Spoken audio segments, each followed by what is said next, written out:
So good morning, everybody. Can you hear me okay? Great. Again, Sonam. And what about Geshe? All right, great. What's it do? Okay.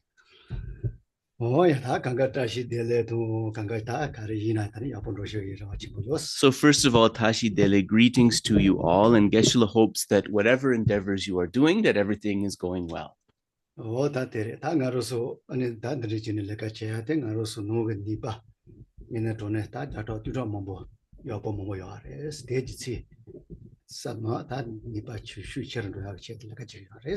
So as we continue today, just keep in mind that within us are many positive potentials. Within us are many good things. And part of the work that we do together is we try to build on, to activate, to nourish, and to flourish those positive potentials.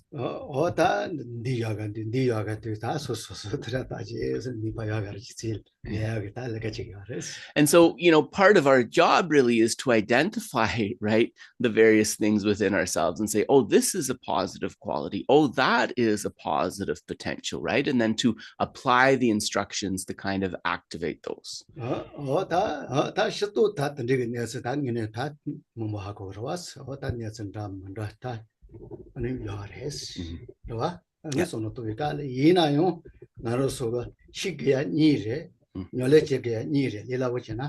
So there are many different things we learn, right? And in any teaching, you're going to hear kind of various points about things to be cultivated. But we could maybe kind of sort of narrow it down to two essential things that we need to understand and that we need to cultivate.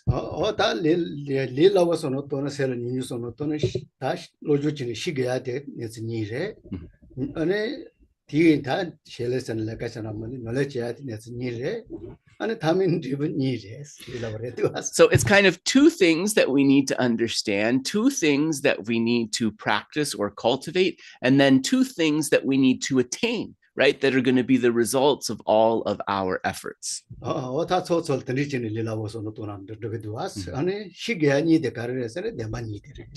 So the two things that we need to know, we could say the two things we need to know are the two truths, relative and ultimate. So, we're going to do all kinds of different studies and try to understand different things, but the two absolutely essential things to know are relative and ultimate truth.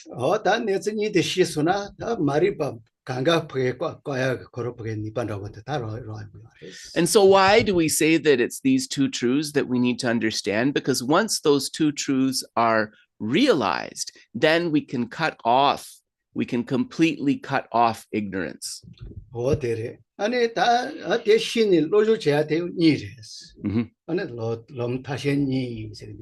And so having come to know the two things to know, those two truths, then we have the two things to practice or to cultivate, and that is method and wisdom.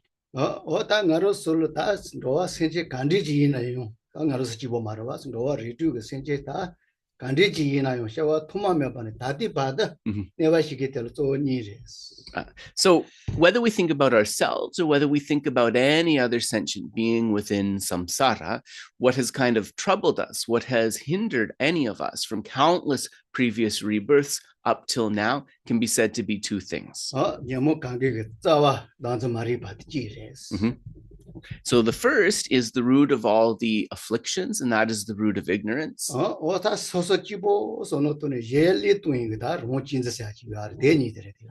And the second is that obsessive self-concern that makes us dismiss the needs of others. And this is what we call self-cherishing. So these are the two things, the ignorance and the self-cherishing.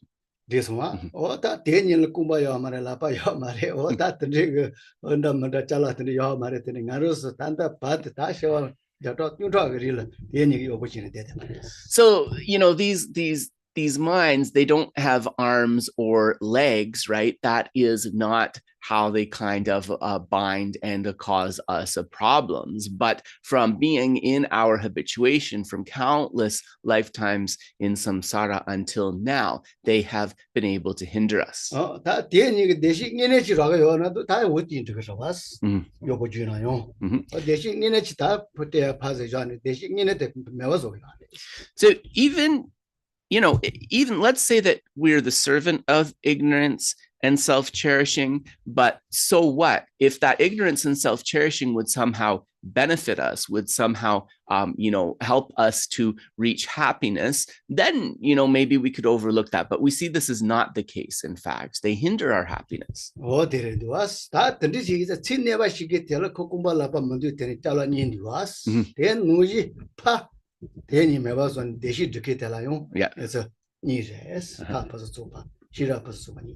So these two, this ignorance and self-cherishing attitude, they do not have arms or legs, but they are hindering us. So also we can't overcome them with arms and legs, like through some physical thing. We need to cultivate their antidotes. And the antidotes to self-cherishing and ignorance are respectively the practices of method and wisdom.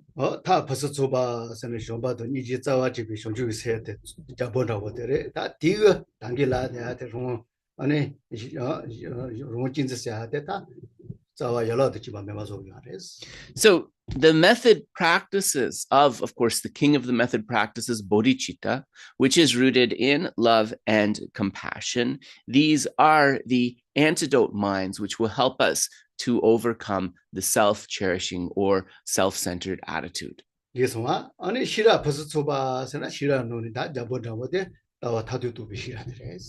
And the wisdom, when we talk about the wisdom which helps us overcome ignorance, it is the wisdom of the ultimate or correct view.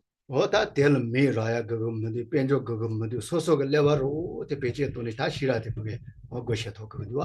this type of wisdom, in order to realize it, it doesn't require you to become famous or well-respected. It doesn't require you to be wealthy, right? This wisdom is something that is developed mentally. It's something we bring forth in our mind. So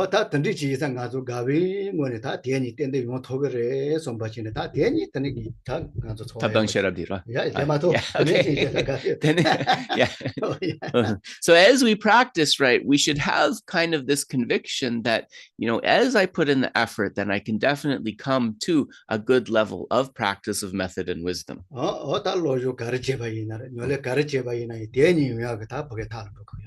In fact, whatever I study, whatever rituals or practices I do, all of them are for the purpose of bringing forth method and wisdom. This should be our understanding. So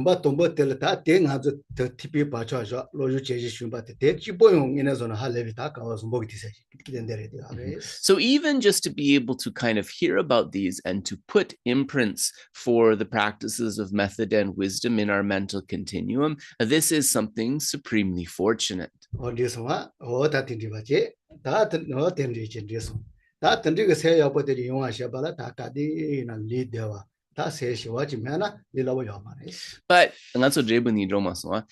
we don't, sorry, it's just reminding Geshe. I think Geshe did mention the two results, right? I think, did he mention that? Yeah, he did, right? Yeah, okay. Yeah, I just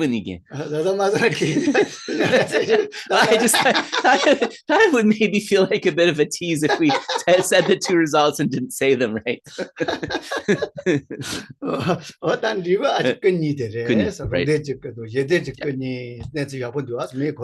So the two results are the Rupakaya, the form body, and the Dharmakaya, the truth body, right? So these are the two results, and, very kind of profound, happy sounding results. So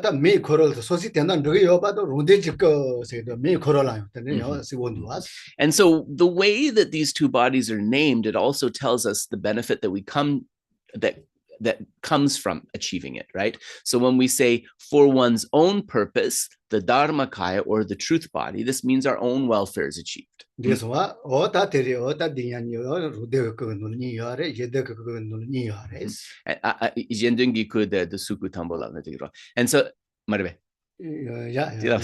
and then, So then the body through which we are able to achieve the welfare of others, this is the Rupakaya, or the form body. And then Geshe was also mentioning these two, each of them. So the Dharmakaya has two aspects to it, and the Rupakaya has two aspects to it.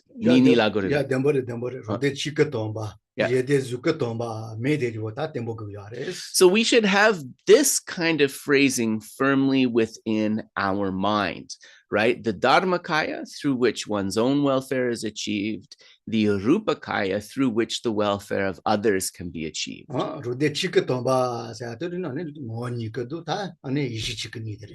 So then when we talk about the Dharmakaya for one's own benefit, right, it also has two aspects, right? The Jnana, I always pronounce this wrong, the Jnana Dharmakaya and the Swabhavakaya.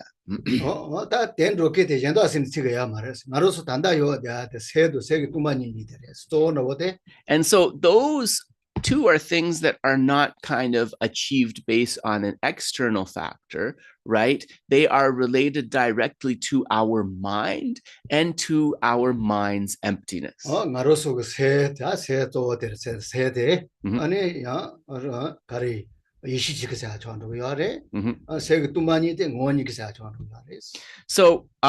the mind itself becomes the Jnana Dharmakaya, the wisdom truth body, and the emptiness of that mind becomes the Swabhavakaya, the nature truth body. So those are the two bodies that make up the Dharmakaya.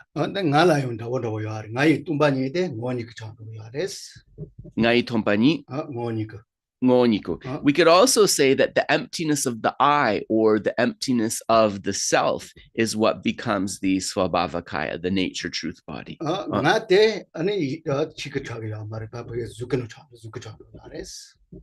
Okay, sorry, ta go tom som bet. Nanzo nanzo dag seria di mo niku chagires nanzo dag dagi tombani di ngai tombani de mo niku chagare nga khoro ani yedezuku chando gres. Okay, dene ngo niku dene yeshichoku kawa legire di no. Same te tuno yo go maravas kanga intimate. Ale younger sundan go ne. Sorry, just want to make sure I get this right. Yes. 세대 27거. Yeah. 27거 세마도 요 말 다 주도 맞아. Right. Okay. 당원이 그때라 세것도 많이 나이도 많이 원이 그 정도 그랬어. Yeah. 드니더라 가르쳐. Yeah. 나한테 아니 나한테 저대 제대 죽고도 맞아. Okay. Yeah. So if we think about it in sort of three ways, we can think about it like this. The mind itself, upon enlightenment, this becomes the Jnana Dharmakaya, or the wisdom truth body. The mind's emptiness becomes the Swabhavakaya, the nature truth body. And then the I, or the self that this is related to, this is what becomes the Rupakaya, the form body through which one achieves the benefit of others. Dag serya di suku. Yeah.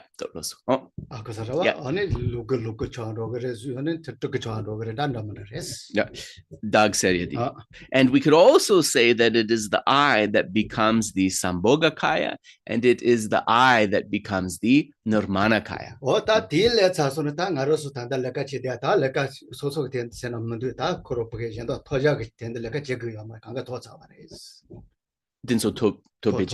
Yeah. And once these akayas, or these bodies, are achieved, then all of the work in terms of achieving enlightenment, this has been completed, right? One has reached that state.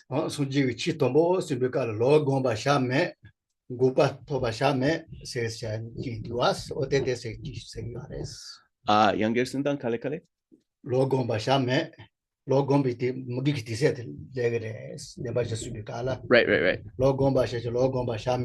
Right.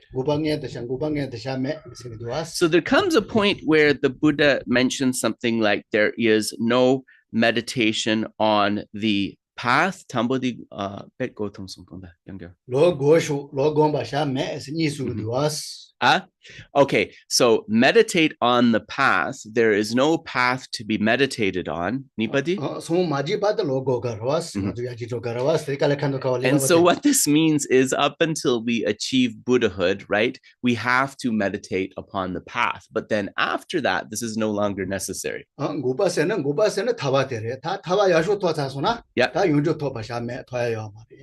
then we also say cessations must be realized. There is no cessation to be realized. So while we are working towards liberation, right, we have to try to achieve cessation. But once a liberation is achieved, then cessation has been realized, right? There's nothing to strive for.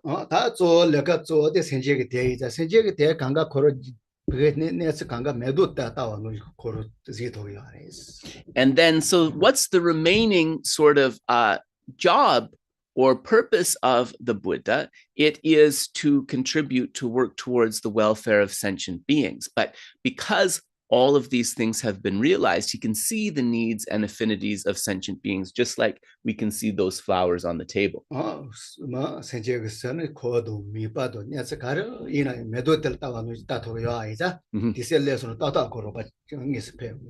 Because of a Buddha's realization, right, the Buddha can perfectly see and comprehend all of the affinities and capacities of the various sentient beings. And then when the time is right, when the cause is there, immediately help them in the best possible way.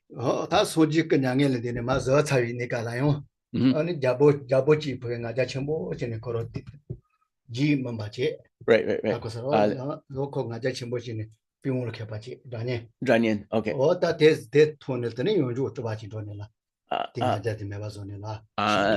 Right. So it is said that even when the Buddha was in the world, so when Shakyamuni Buddha was in the world and he was manifesting the parinibbana, manifesting the passing away, at the same time that he was manifesting the passing away in that world, there was a king, Gyalpo, who was very, very skilled at playing the flute. And because of his skill in music, he was very prideful. So at the time the Buddha was passing away, he had another emanation body, which was manifesting in a way to subdue the pride of that king.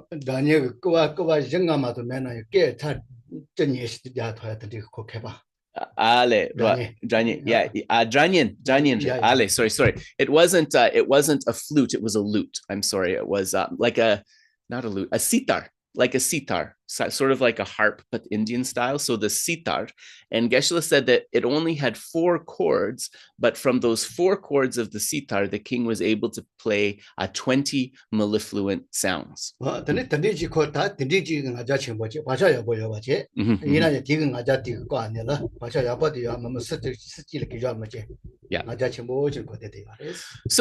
the king actually had deep roots, a deep imprint for something positive within his mind. But because of his attachment to the music and because of his pride, this caused him to look down on others and to be disconnected from others. And for that reason, the imprint couldn't ripen. Adi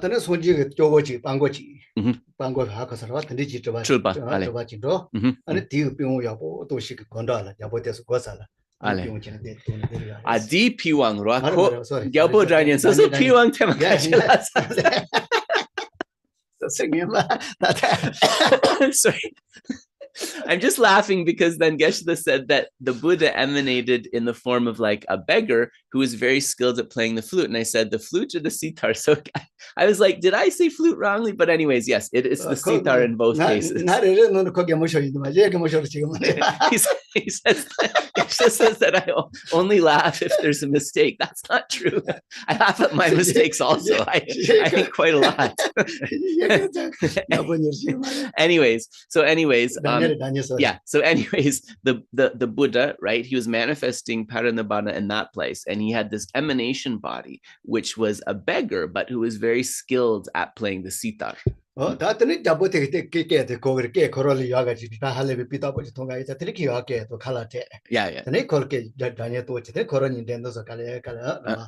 the king was hearing this music and then called the beggar, who was the Buddha in disguise. He called the beggar in and said, how did you become so skilled at playing the sitar? And so then they started each playing the sitar to each other, kind of to see who could play more beautifully, I guess. So although it was in a different place, in a different world, that king, the sitar playing king, he was considered to be the last disciple of that supreme emanation body of Shakyamuni.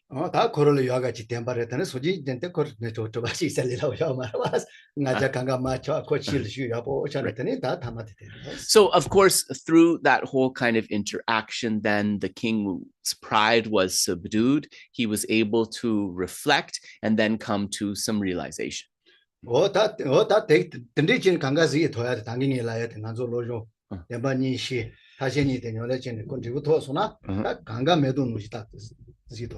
So after the two truths are realized, after method and wisdom are perfected, we will be able to see all sentient beings like beautiful individual flowers in a garden with their particular capacities and affinities, and we will be able to help them exactly according to what they need, just like in this story. So,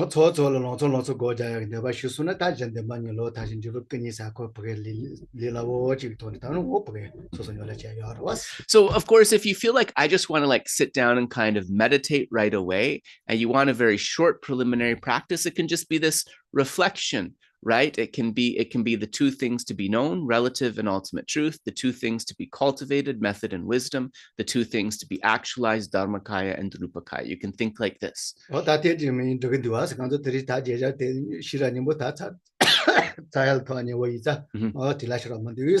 So Geshe said that he gave maybe a little bit of a longer preamble today, but he feels comfortable doing so as we're actually nearly at the end of the Heart Sutra. So kind of we've covered, almost finished covering what's to be covered there.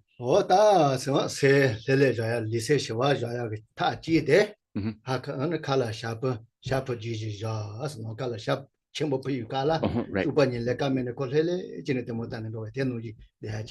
So what we want to do is put our mind in a place of kind of even stillness, but we want to be like a Garuda bird, right? Like a bird of prey flying in the sky, and it just glides, right? It doesn't have to flap its wings. So let us begin by just placing our body and our mind in that peaceful state of equilibrium.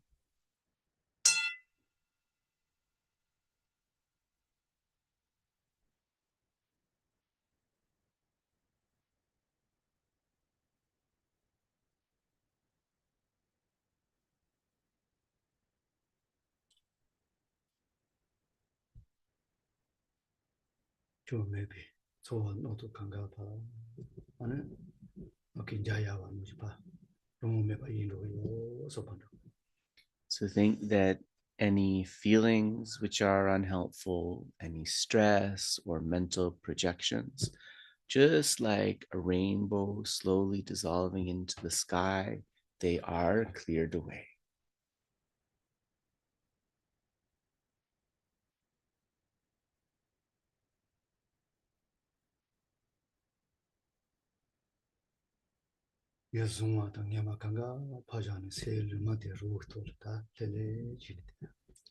So the mind is now kind of empty of focus on any objects, whether wholesome or unwholesome, and it is just abiding in a peaceful state of neutral equanimity.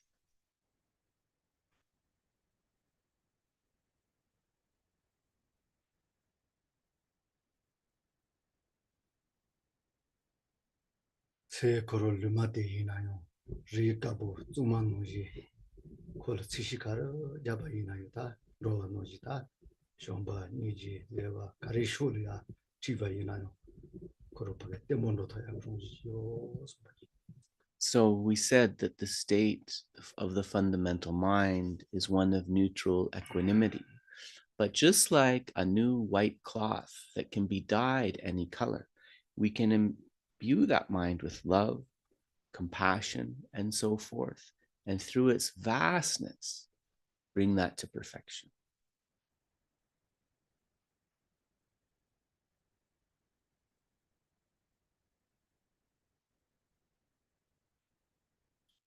세 좀마야 보대. 아니 대시가 자와다 좀바 챔비고 싶어봐. 저는 뭐 저기 소바지. So taking that fundamental, clean, clear mind, let us imbue it with that root of happiness, which is the mind of love, wanting all beings to have happiness.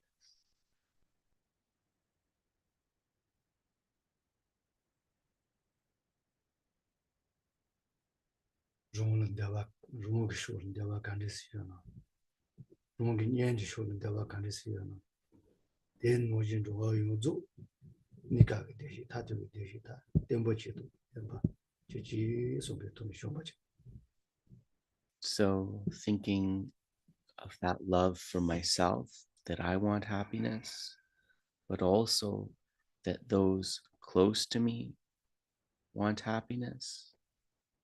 All sentient beings want happiness. Think how wonderful would it be if all sentient beings had both temporary and ultimate happiness. May they achieve the causes of that happiness.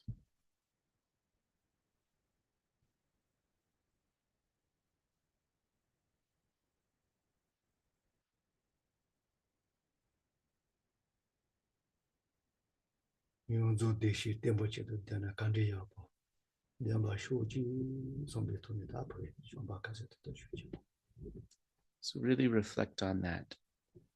May they all have stable happiness. They must have stable happiness. Bring that mind of love forcefully within the mind.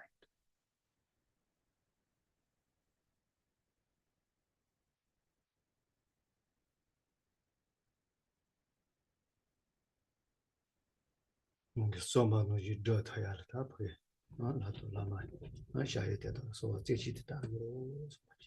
then think, in order to be able to realize this mind, just as I have meditated with single-pointed devotion, I will make requests to the lamas and to the holy beings.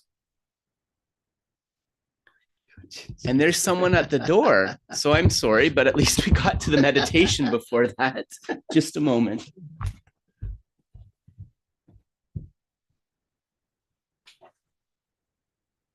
Hi. Yeah, sorry, but we have a class now. You want to come in? Yeah, you can come in. You want to come in and sit?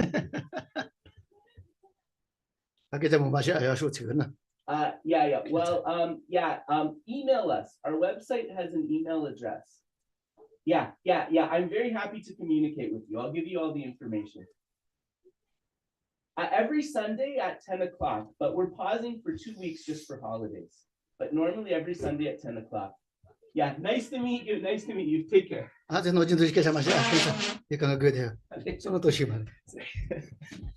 Sorry, guys. Sorry for keeping you waiting. That doesn't happen often, but actually our front door is kind of immediately behind that yellow curtain that you see. So yeah, yes, so now we will begin the prayers to request inspiration.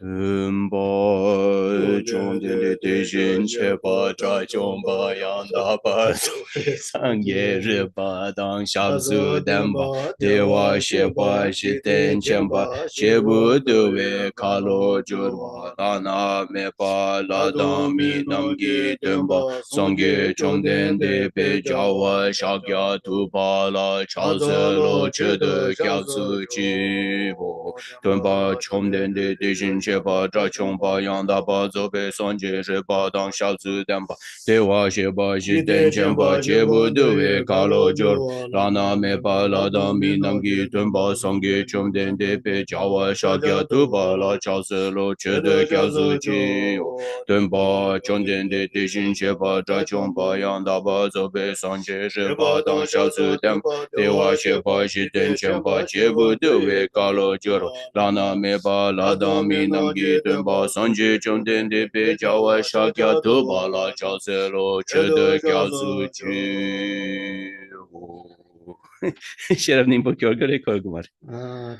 Yeah, so I could see that we're keeping again.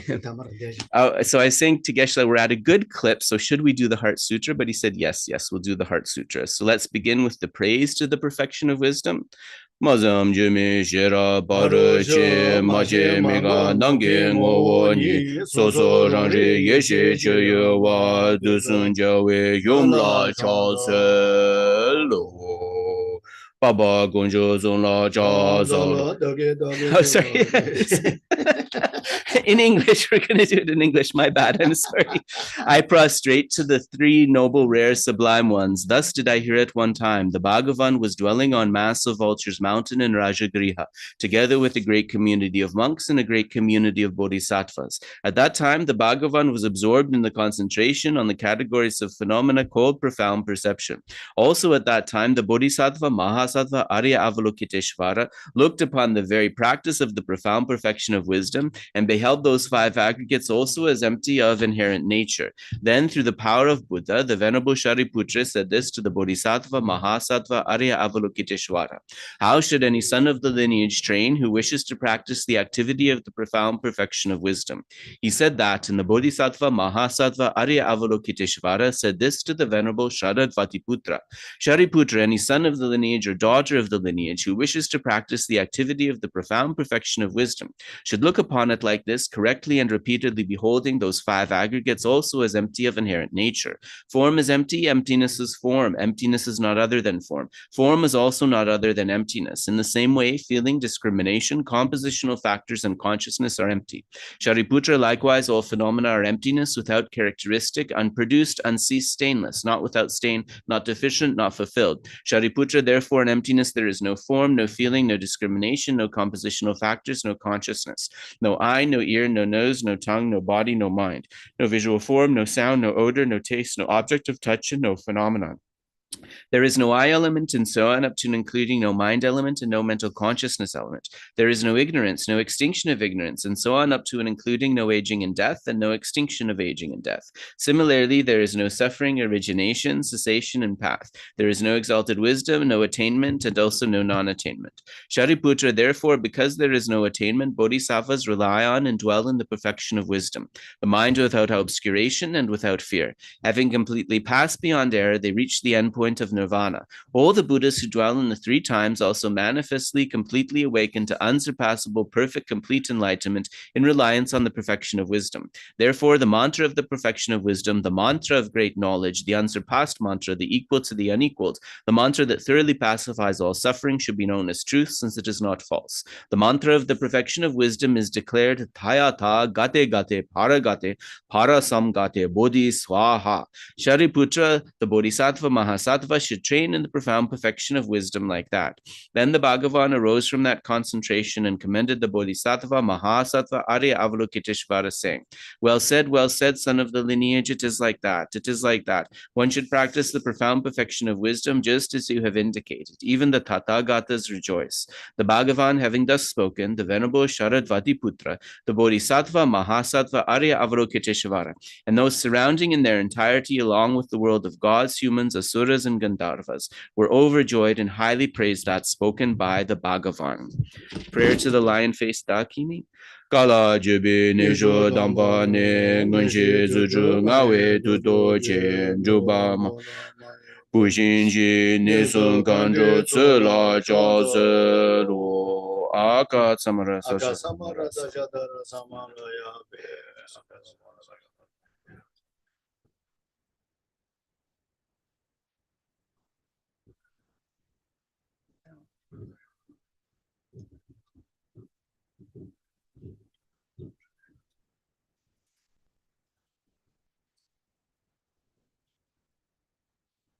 Agazamara Dayata Gate Para Samgate Bodhi Soha Baba Kunshu Sungi Dembe Togi Chir Dopa Jochi Mepa Jochi Shiwa Jochi Drage Baje Mitum Pecho Nyemba Tamche Shanti Kuruye Soha Geri Tondra Geshe Jiwa Mite Nebe Kendang Jewa Tumba Jishin Bunzun Zojurape Chashi De Gyan Dende Dele Sho Saji Pegi Jeje Medo Chan Rija Linji Nidi Gyamba De Sangye Jindu Mide Bovagi Jogu Nanda Jinla Cheba Sho Idang Kuru Ratna Benta Laka Niryata Yami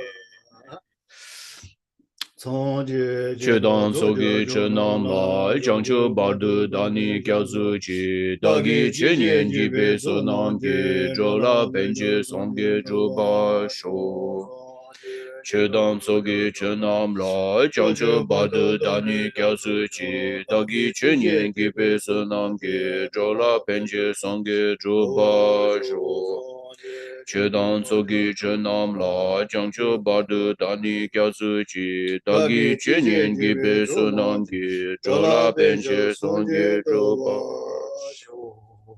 Oh gosh, okay. That was a whirlwind. Okay. Oh, I see that we've got this notification that the meeting's being transcribed. Just let me click on OK so we can see your faces. I'm sorry.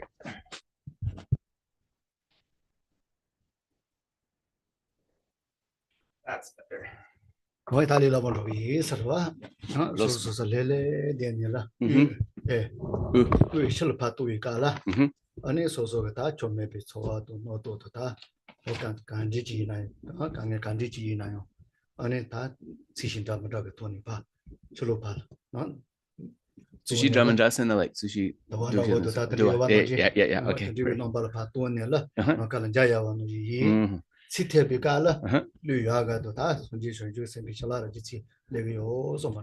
So we'll just do a simple breathing meditation. As we are breathing out, imagine that any minds that are troubling you, unpleasant feelings, mental projections, these are all breathed out in the form of like black mist or smoke. And as we breathe in, imagine that we are breathing in, receiving all of the blessings of the Buddhas and Bodhisattvas, all of the positive qualities.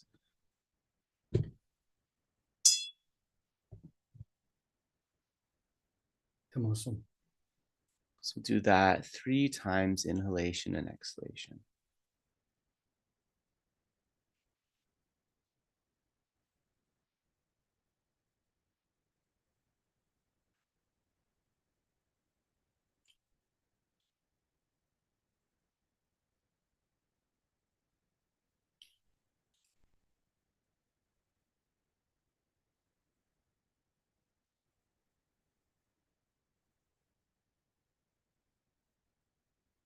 The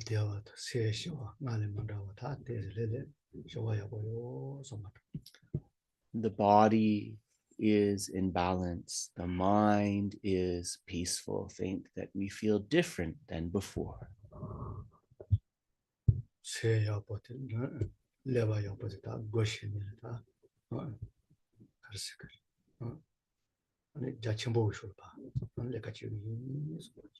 So think that having activated the positivity of our body and mind in this way, we will then aim towards a goal that is vast.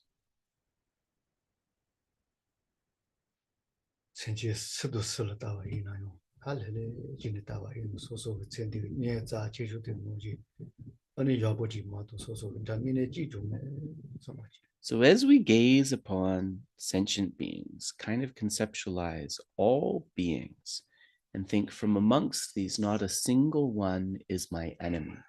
Try to cultivate a feeling of connection and closeness with them. The exact same way, same feeling you have for the person closest to you in life.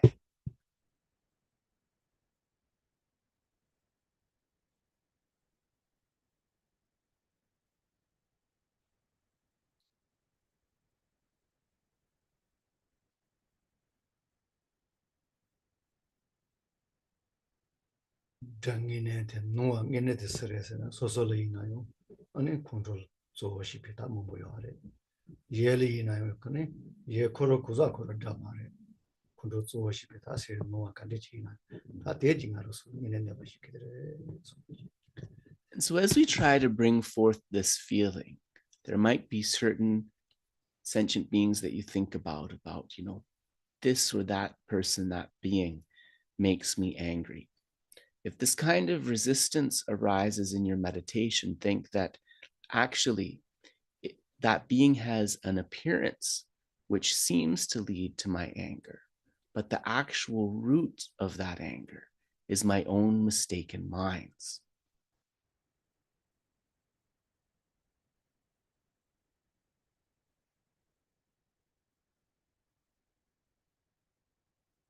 Yeah, Geshe Teagata, Tatu Nikaga Deshi, Tatu Deshi, and that Maro Roland and you so much.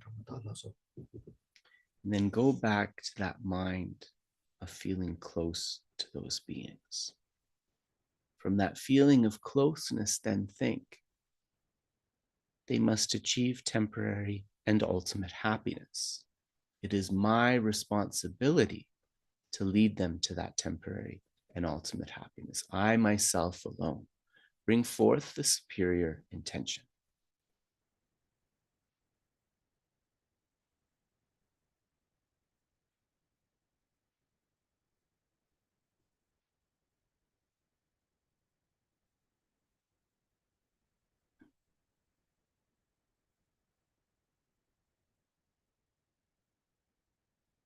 So Manuji Jabalata, Manasita, the Sunji Machapa, the Deza, Sunji Chato, which is over some between should you say. Think that in terms of really actualizing that, I won't be able to do that effectively until I reach complete enlightenment. Therefore, think, in order to lead all beings to happiness, I will achieve Buddhahood, bring forth bodhicitta.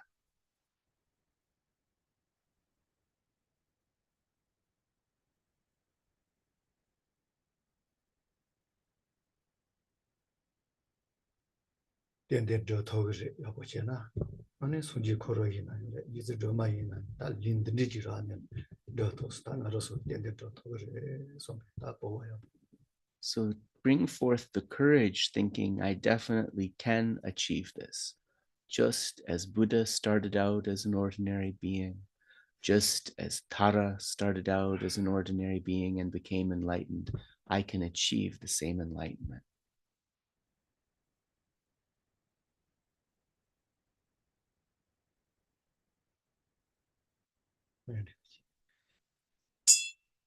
So we'll pause it there. Sorry.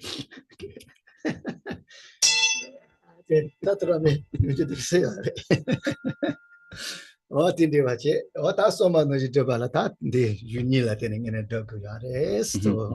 So then, in order to be able to achieve that kind of goal that we just set for ourselves, then we're going to do this by relying on the instructions of our two texts.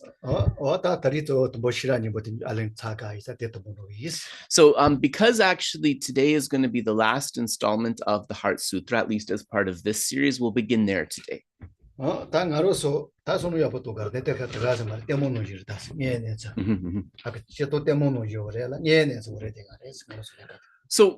our job is really to understand how things really are, but Geshe said understanding this, observing this, it's a little bit like watching Temotayadaburwa.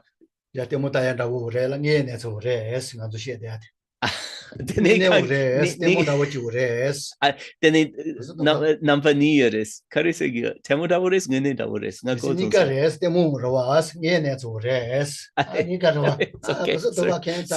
just a little confused. So so what we're observing is a little bit like a film or an entertainment, but this is also the way things really are.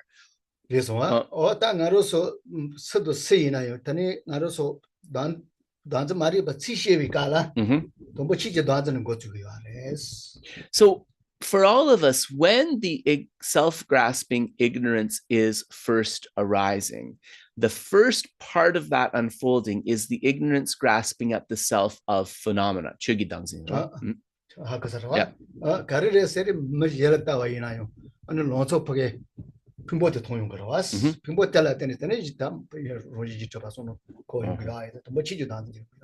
So why do we say that it is the self-grasping ignorance of phenomena that arises first?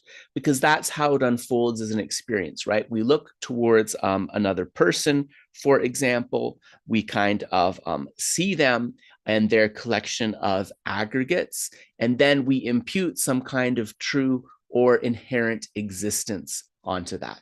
So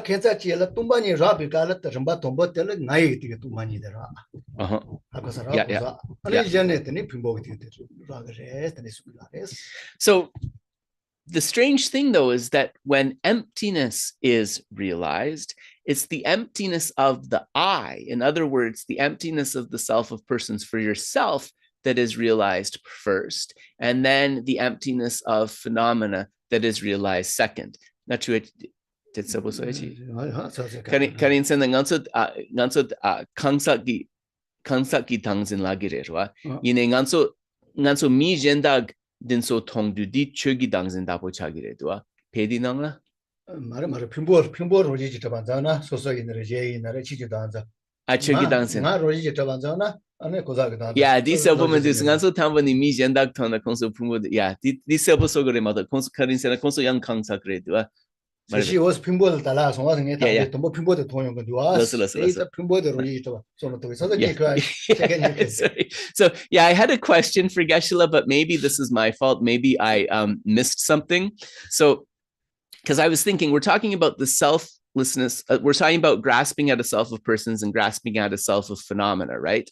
But Geshe just differentiated that when we are kind of realizing emptiness, the first one that goes is the grasping at the I, which is the self of persons. So I said to Geshe, but when we say grasping at the self of phenomena, those other people that we talked about, those are persons too, right?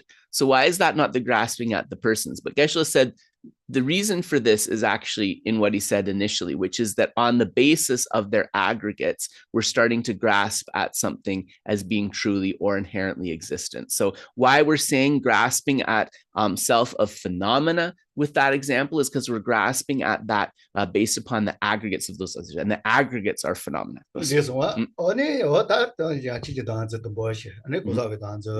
Yeah.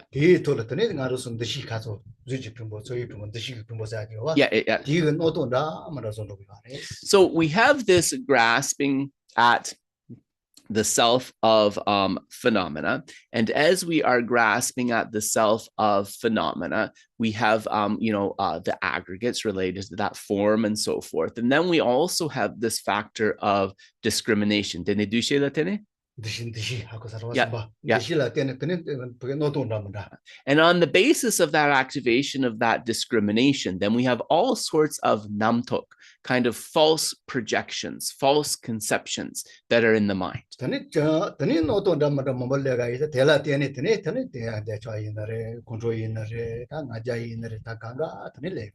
it's on the basis of those projections that the attachment is arising, that the anger is arising, that the pride is arising.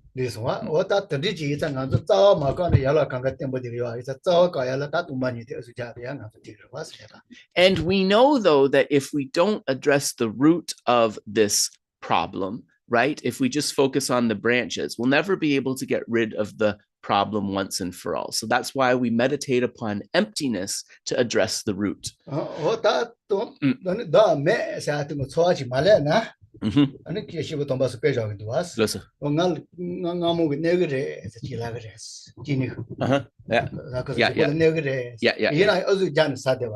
Right. So an example that some teachers have given for selflessness, if hearing the word selflessness doesn't immediately give you a feeling, we could think about the I. And for example, we may be diabetic and we know that sugar harms us, but yet we still eat sugar. Right.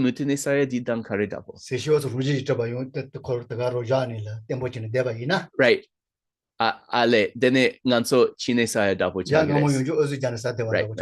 So we continue this pattern of behavior, which is going to cause problems for us. So continuing to eat the sugar is like continuing to kind of buy into the inherent existence of this self. This one, oda control to the negative shuji la. Shuji no ruji chaba yare sono tone deva ina. Shuji no control to the negative singaroso. Yeah. Shuji no ruji chaba yare sono tone deva ina. Yeah. Tene tari ngamo yunja sa. Right. So if we continually fall into anger, if we continually invest in this conception that things are truly existent without challenging it, right? We are very much like the person who is diabetic who continues to eat sugar, even though we know it is bad for us.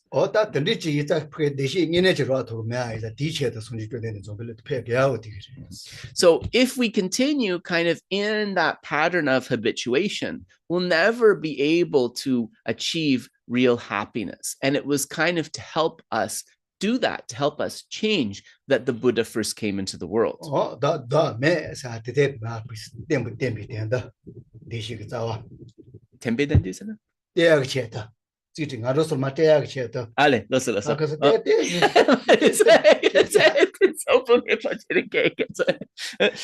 Yeah.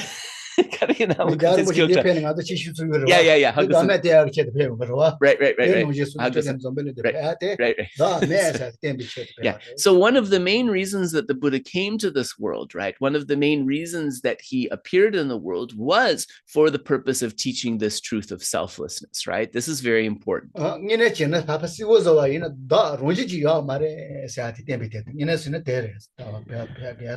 So we could say it, kind of very explicitly, that the Buddha came to the world to insist that there is no truly or naturally existent self at all. So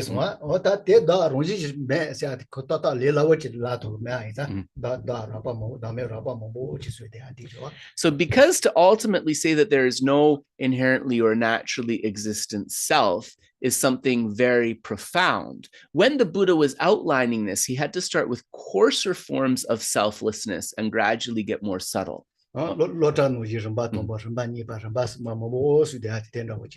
So, we can look at the Buddha's teachings as like a gradient, right? Just as we go like from grade 1 to grade 2 to grade 3 and so forth. This is kind of, we start with the coarser and gradually get more subtle. So let us turn now to the text.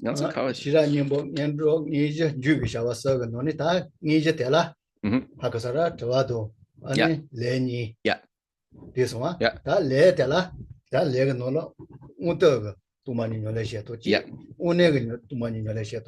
Right. So just to give an overview of the structure of this text, right? We know that it has the preamble, the preliminary, the actual text, and the conclusion. And in terms of the actual text, there is a question and an answer.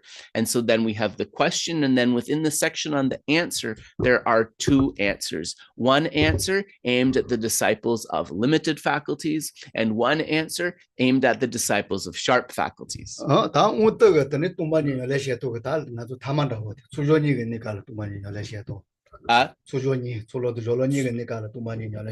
Right. Yeah. Yeah.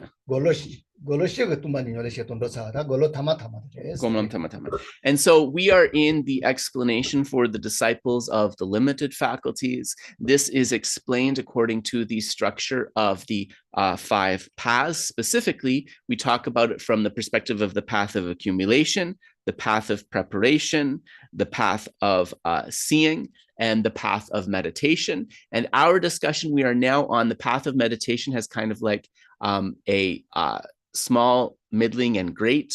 And we're now in the great section, which is kind of like the conclusion of the path of meditation. Gomlam. Right. Yeah.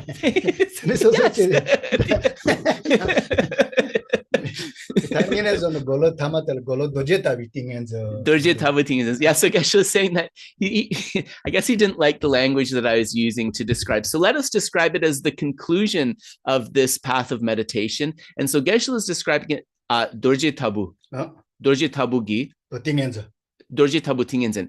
The Vajra-like samadhi, the Vajra-like concentration path of meditation. And this is the very kind of conclusion of that path of meditation, where the wisdom obscurations, so this can be translated two ways: wisdom obscurations, obscurations to omniscience. Maybe folks can put in the chat which one they prefer. So it's where those wisdom obscurations are really kind of uprooted. So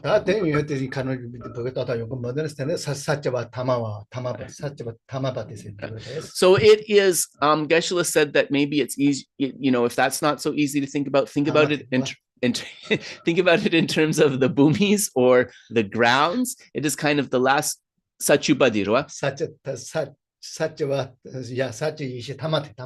So the final kind of part of the 10th bhumi, of the 10th ground of the Bodhisattva. You can think about it like that. So we're basically at the conclusion of the explanation of the path for those disciples of limited faculties.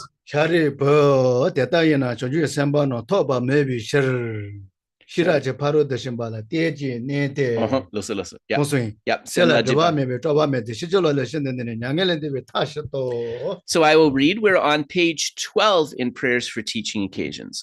Shariputra, therefore, because there is no attainment, bodhisattvas rely on and dwell in the perfection of wisdom, the mind without obscuration and without fear. Having completely passed beyond error, they reach the end point of nirvana. 다 당겨진 것도 뭐 샤리버 대다이나 주요 선반은 토바 매비 셔 사지도 제일 우리 좀 야난 그래 맞아는 거 말이야. Yeah. 하고선. 토바 매 사지와로 왔어. 양결선다. 자 또노도나. 또도 대지로 왔어. 카리랑징기메서 탕. 샤리버 대다이나 주요 선반은 토바 매비 셔. Oh, right. So then when we say Shariputra, there is no attainment, for example, Geshe said, once again, we're thinking no inherently existent or no truly existent attainment. But there's also, not thinking of it from that angle, there's actually another way to approach it. Sachu. Yeah. Loso.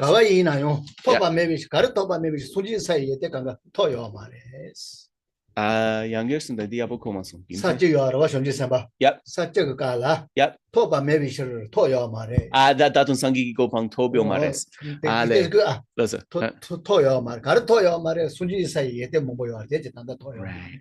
Another way to think of this is no attainment from the point of view of the Bodhisattva going through all of the various 10 bhumis is not there yet. Where are they not yet arrived? What have they not yet attained? Not yet attained the full enlightenment of a Buddha. So therefore, all of the complete unfoldment of positive qualities of a Buddha. This one, So you can say that because there is no attainment from this angle, you think they haven't yet attained a perfect fruition of qualities of full enlightenment.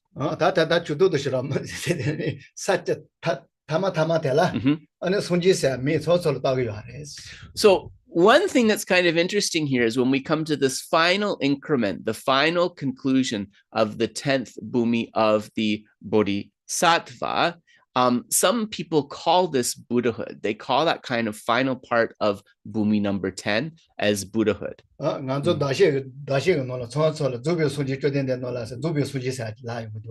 yeah.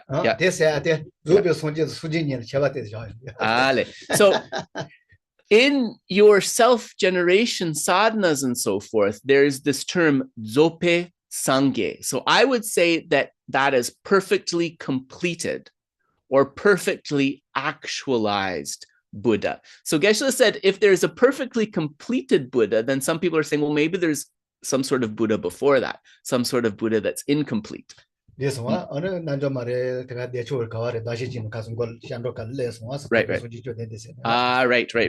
Geshe said that he's not sure if it was in the Chakra Samvara or the Vajrayogini sadhana, but there is this Zope Sangye, the fully enlightened or the fully completed Buddhas. So that's that's an example of where you will see that phrase Zope Sangye. 손진 주보 그건데는 사자바 타마텔 주 손지 주베 손지 많이 쓰는데요. So if you want to kind of like be able to claim the to claim that title of Buddhahood kind of like before you're actually there, you could say that it's a non-completed Buddha or a non-perfected Buddha. That happens at the end of Bhumi number 10, and then that fully completed or a fully attained a Buddhahood happens, just after that. 사자 타마이니까서 얘네 예대돼야 돼. 손지도 가론다올래 부야레스다. Yeah. 손지도 나오나고 부야레. So the 10th Bhumi Bodhisattva in this kind of concluding increment, they have a capacity to benefit beings in a very vast way, not exactly the same as a Buddha, but kind of approaching the way that a Buddha does. And so this is one reason why that word is used in this context. Right.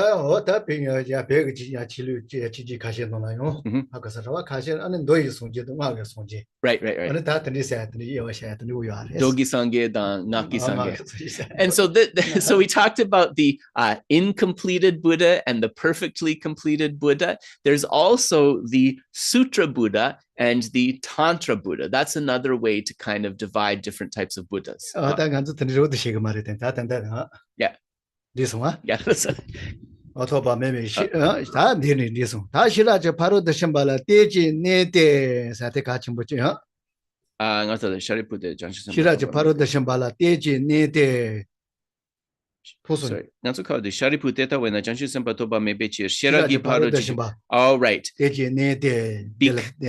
Because there is no attainment. The next line. Sorry, because there is no attainment.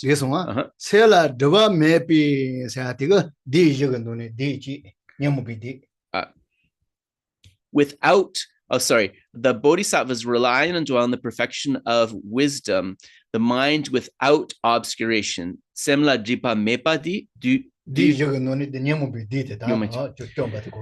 So without obscuration refers to the fact that at this point the Bodhisattva has defeated the first of the 4 maras or demons, which is the mara of the afflictions.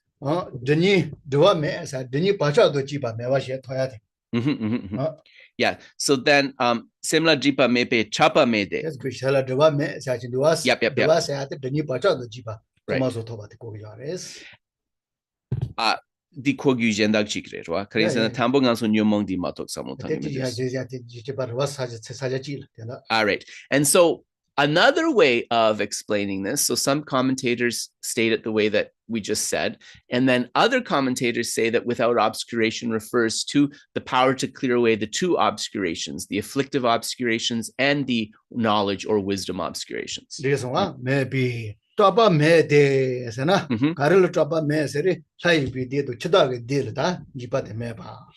then no fear, we take this back to the discussion of the 4 maras. La Dupedudan, the mara of the Lord of Death and the Deva Putra Mara, or the Mara son of the gods, have been overcome at this point. Yeah. So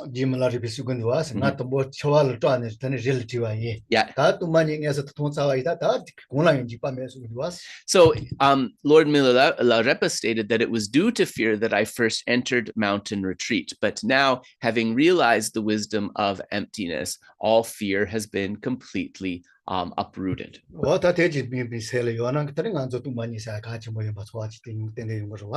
So if we think about it in this way, then this kind of feeling for emptiness will definitely come into our mind.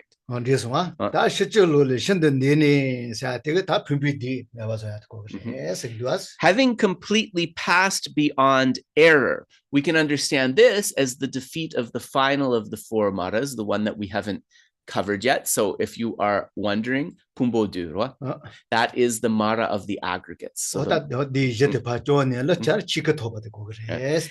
then they pass beyond error, then they reach the end point of nirvana. So having completely defeated the 4 maras, liberation is achieved. Yeah. So the end point of nirvana, we can understand this now. We are at the path of no more learning. The path of no more learning will be achieved. And Geshe read out the full line, so I'll read it. Having completely passed beyond error, they reach the end point of nirvana. This the number you Sunji Toje John Shiraja Paru the Shimbala and Anamamada Sonji so. All the Buddhists who dwell in the three times also manifestly completely awaken to unsurpassable, perfect, complete enlightenment in reliance on the perfection of wisdom. So in the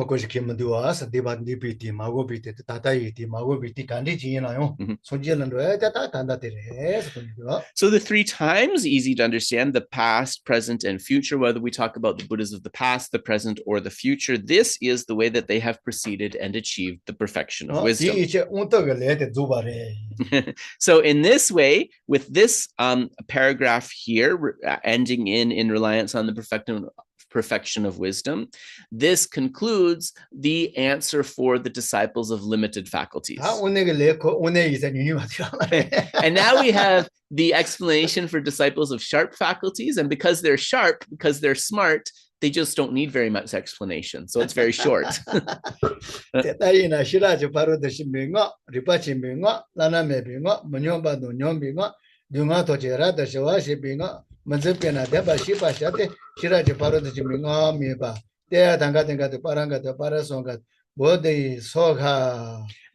Therefore, the mantra of the perfection of wisdom, the mantra of great knowledge, the unsurpassed mantra, the mantra equal to the unequaled, the mantra that thoroughly pacifies all suffering, should be known as truth, since it is not false. The mantra of the perfection of wisdom is declared. Tayata gate gate bodhi swaha.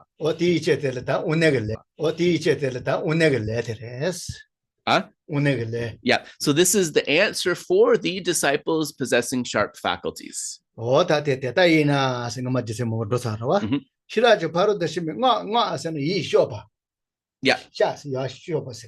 mantra can be understood as that which protects the mind. Mind protection is an etymological understanding of the word mantra or ngak in Tibetan.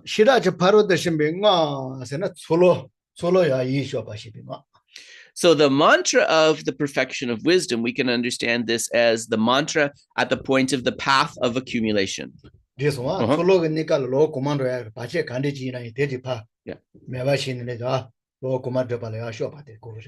through this mantra, all of the obstacles to achieving the path of accumulation are cleared away, and the path of Tsoglam Drugires, right? And one goes from the path of accumulation to the path of preparation. And so when we say the mantra of great knowledge, this great knowledge refers to the path of preparation. Jorlam, right? So getting rid of all obstacles to that, and then realizing all that needs to be realized on the path of preparation. The mantra equal to the unequaled. The mantra equal to the unequaled refers to the path of seeing. So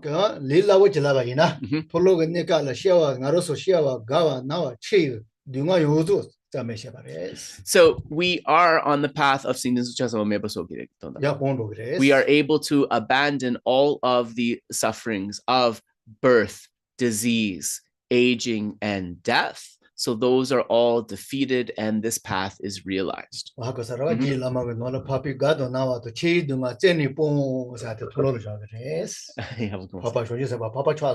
yeah. Right. So the Arya Bodhisattva who has realized the path of seeing has completely abandoned these four types of suffering of birth, disease, aging, and death. Julama, sorry. So that quote is from the Uttara Tantra. I thought Geshe said Jelama, it was Julama. So it's from the Uttara Tantra Shastra, the Sublime Continuum Treatise. Yeah. This one,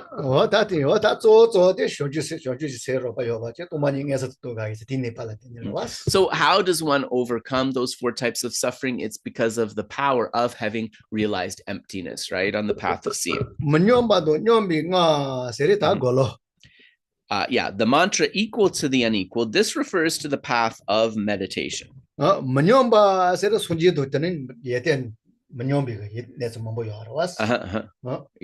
So Minyampa sana? Sunjido manyamba. Dawa mayimba. Ale. So unequaled, so we say equal to the unequaled. So the unequaled means that konso yuntenden so sangedang chipamare. So the Bodhisattva on the path of meditation, his or her qualities are not yet equal to the Buddha's qualities. So that is what is meant by unequaled. We say equal to the unequaled though. So the equal says that he or she is not yet a Buddha, but they do have some qualities that are similar to a Buddha's.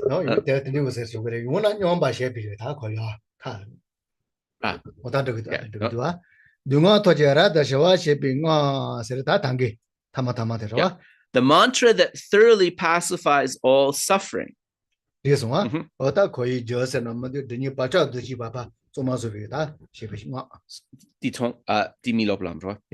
So this is the path of no more learning, where the two obscurations, the afflictive obscurations and the knowledge obscurations, are completely defeated, and one has achieved freedom from samsara.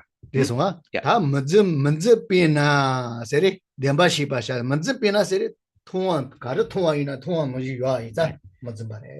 Should be seen as truth since it is not false. This is interesting. This means after this realization, whatever is perceived by that realized being is exactly as it is. So it's completely truthful, completely, correct. Right. And why is that? That's because all mistaken minds have been completely purified at that point.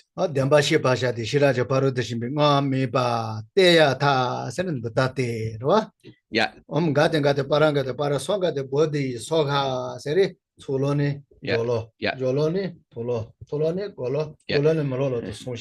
So then the mantra thoroughly pacifies all suffering should be known as truth since it is not false. The mantra of the perfection of wisdom is declared. Tayata gate gate paragate parasam gate bodhi swaha. Tayata, it is like that. Gate gate paragate parasam gate. This is going through the path of accumulation to preparation, the path of preparation to the path of seeing, the path of seeing to the path of meditation, and finally bodhi, the path of no more learning. So the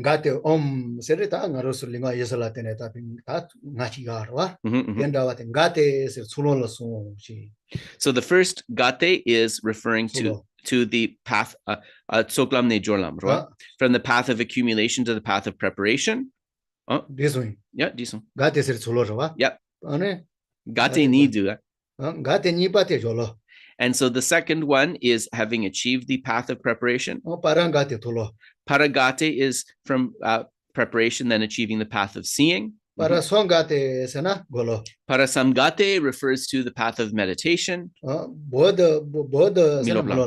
Bodhi, that's enlightenment. So that's the path. Bodhi. Sorry, I'm pronouncing it wrong. Bodhi. So Bodhi is he's joking. He's joking. In case people didn't realize he's kidding. So Bodhi is the path of no more learning. So enlightenment.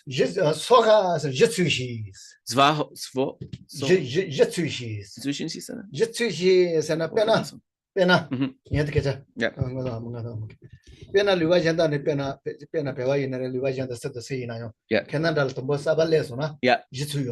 Right.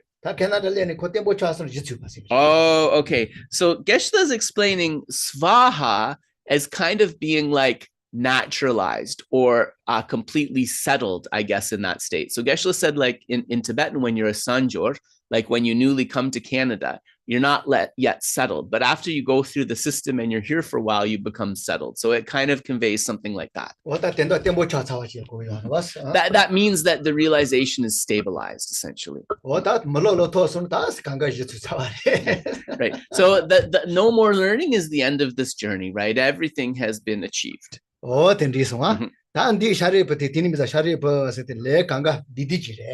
Yeah.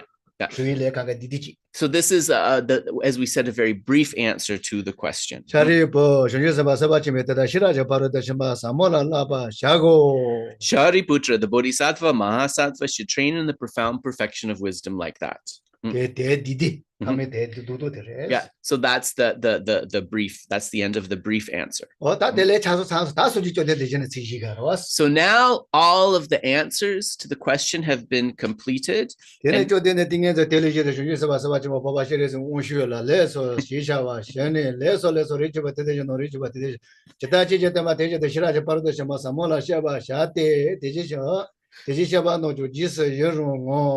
how can I keep up with? Okay. Then the Bhagavan arose from that concentration and commended the Bodhisattva Mahasattvacaryāvatāra, saying, well said, son of lineage, it is like that. It is like that. One should practice the profound perfection of wisdom, just as you have indicated. Even the Tathagatas rejoice. So this is the Buddha's kind of confirmation, saying it is exactly like that, and then a rejoicing in the explanation. And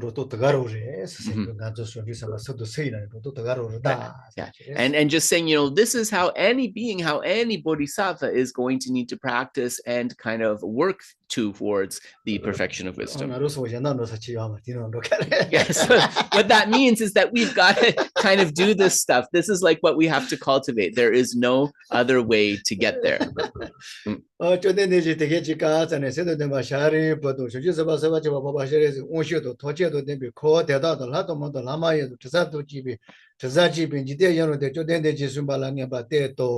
Very well said, son of lineage. It is like that. It is like that. One should practice the profound perfection of wisdom, just as you have indicated. Even the Tathagatas rejoice. The Bhagavan, having thus spoken, the Venerable Sharadvatiputra, the Bodhisattva Mahasattva Avalokiteshvara, and those surrounding in their entirety, along with the world of gods, humans, asuras, and Gandharvas, were overjoyed and highly praised that spoken by the Bhagavan.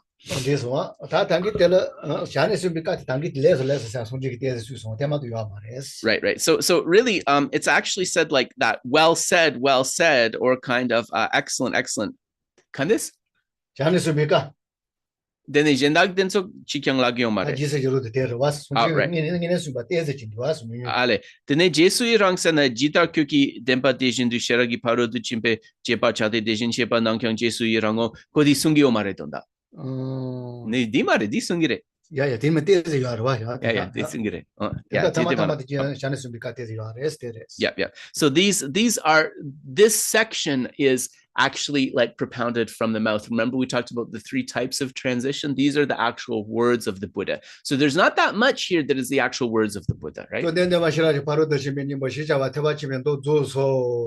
This completes the Arya Bhagavati Prajñāpāramitāhṛdaya Sutra. So that is the end.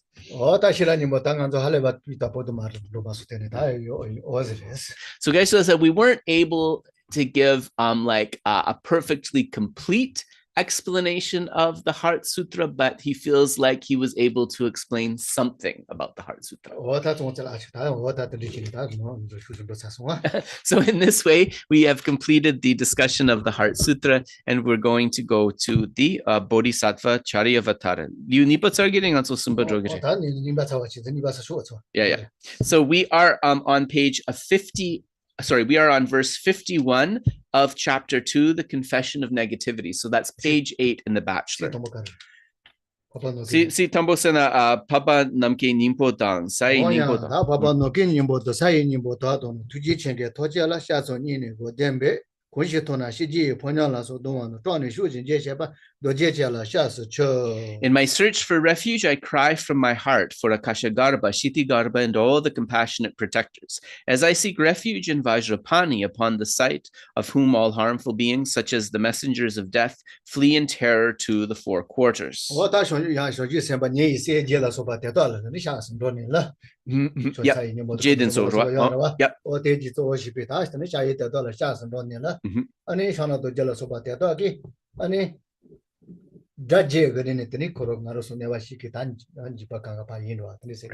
So from making these requests to all of the 8 bodhisattvas as objects of refuge, one of the results of that is that the Lord of Secrets as Vajrapani can arise and can overcome all of the messengers of death, all of the harm-causing beings.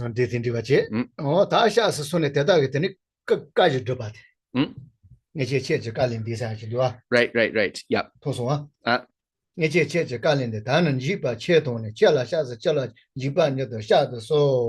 Yeah. 사드소 nganso kawa de kyokcha joswan kangshi tona shinje 텐로차 ale di jotsa son di pick your so sorry verse tetsugo ngunchi kengi kale du right 53 previously I transgressed your advice but now upon seeing this great fear I go to you for refuge by doing so may this fear be swiftly cleared away. Right.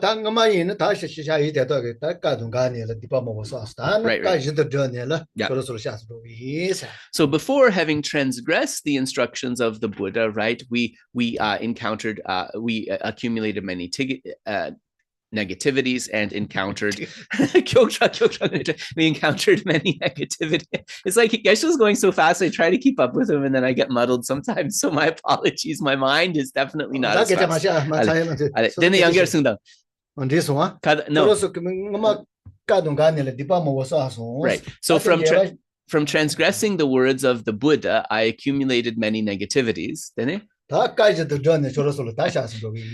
now aiming to actualize your instructions, I will always go for refuge. So then now where we are on the discussion of the power of the antidote in terms of the four powers.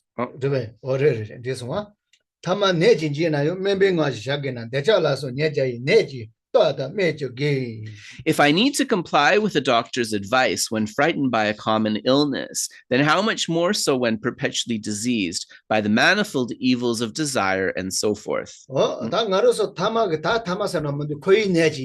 Yeah. So even from an ordinary perspective as an ordinary being, right? If we have some type of samsaric illness, some type of worldly illness, we need to seek a skilled doctor, right? That's normal. This one,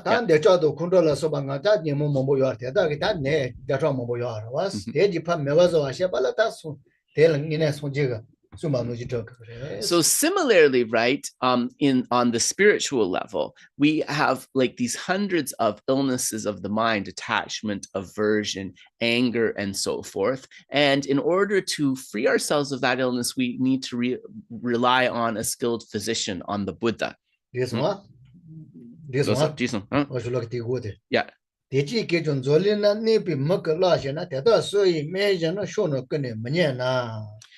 Verse number 54. If I need to comply with the doctor's advice when frightened by a common illness, then how much more so when perpetually diseased by manifold evils of desire and so forth. So now going to verse number 55.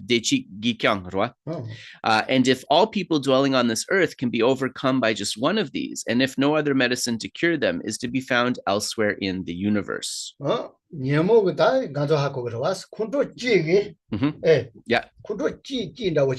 Right.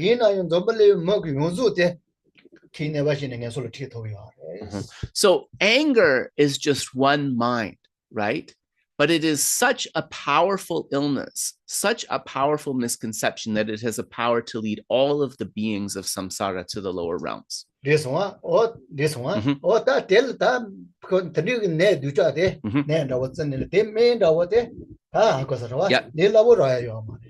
So if the disease of anger is so powerful and so serious, then its medicine is something that is going to be rare, right, and not easy to procure. If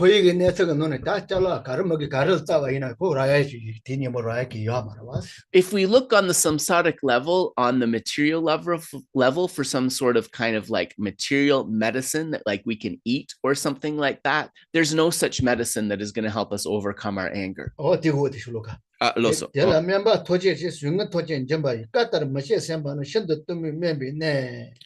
Then the intention not to act in accordance with the advice of the all-knowing physicians that can uproot every misery is extremely bewildered and worthy of scorn. So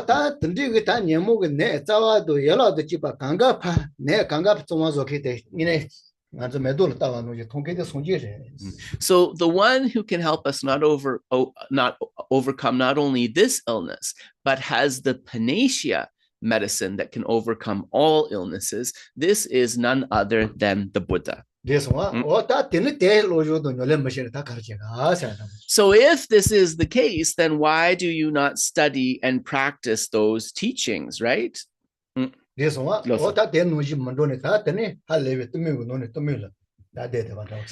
this is kind of like the very worst kind of unknowingness. Bachelor translates it as bewilderedness, right? It's the very worst kind of that.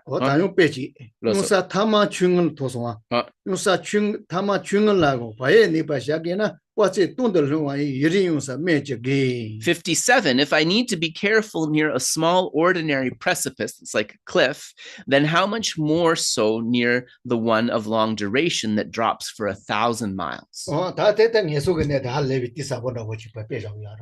So this is kind of a very, very sort of illustrative example of that precipice where we fall into the lower realms. Yeah, kosun. So Geshe feels that's pretty clear, so we'll go to the next one.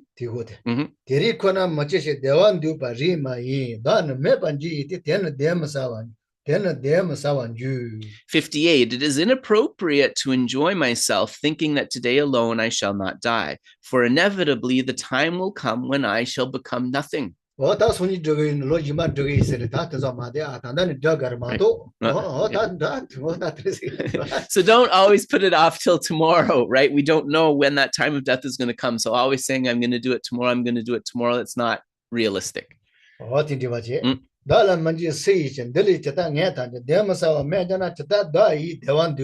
59. Who can grant me fearlessness? How can I surely be freed from this? If I shall inevitably become nothing, how can I relax and enjoy myself? So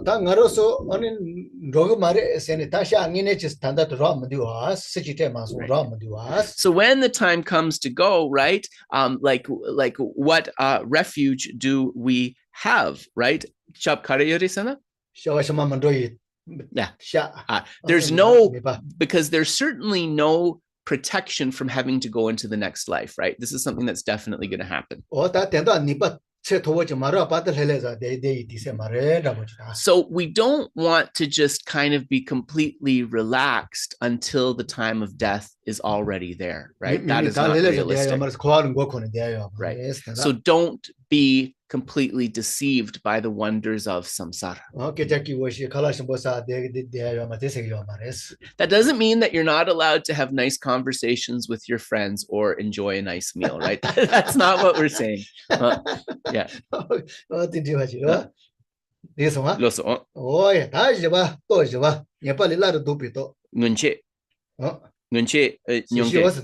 So the next one is the power of completely turning one's back on the fault. Sometimes we call this the power of the promise, verse 60.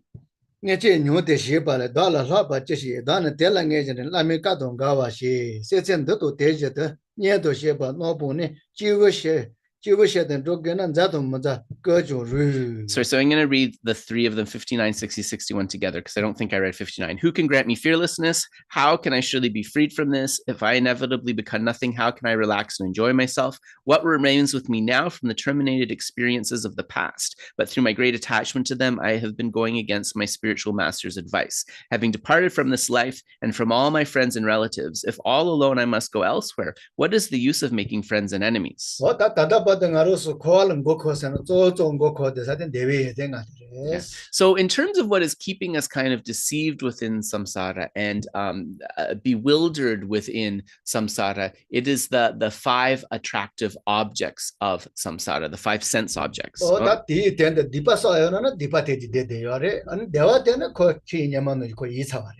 And so it's sometimes those beautiful sense objects, right? We accumulate negativities in order to procure them, but we know that the moment of happiness derived from those sense pleasures is going to be fleeting. It's not lasting happiness at all. Yeah.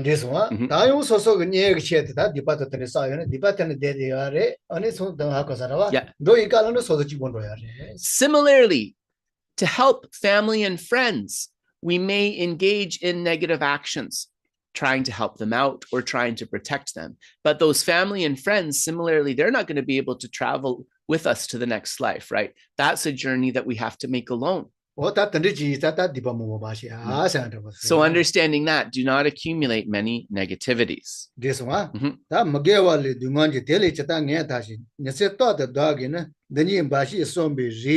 Verse 62, how can I be surely freed from unwholesomeness, the source of misery? Continually day and night, I should consider only this.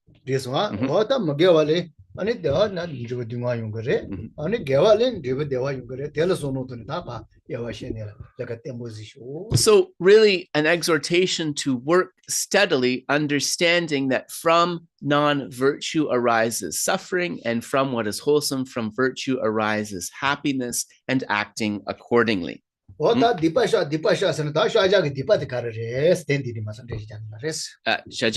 yeah, and so then we said that this is the chapter of the confession.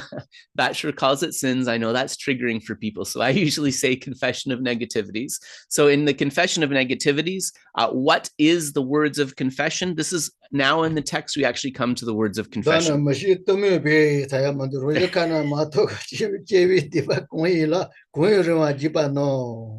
63, whatever has been done by me through ignorance and unknowing, be it the breaking of a vow or a deed by nature wrong. Yeah.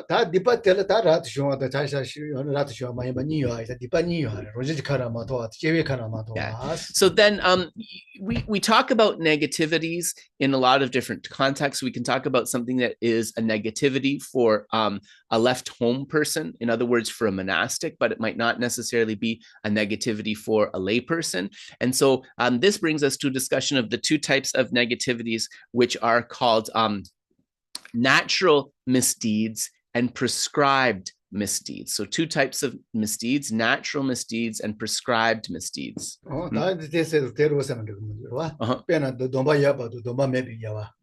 And so this, whether something is a prescribed or a natural misdeed, if something is prescribed, that's determined by whether one has taken a vow to avoid that specific behavior or not, right?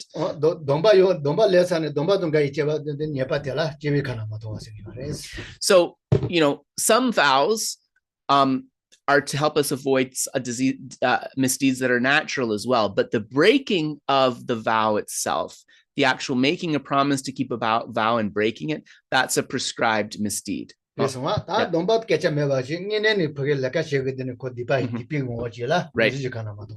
But there are some misdeeds that are negative, whether we have a vow against doing them or not.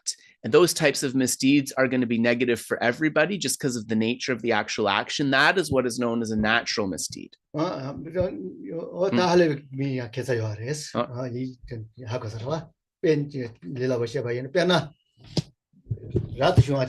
Yep. Yep.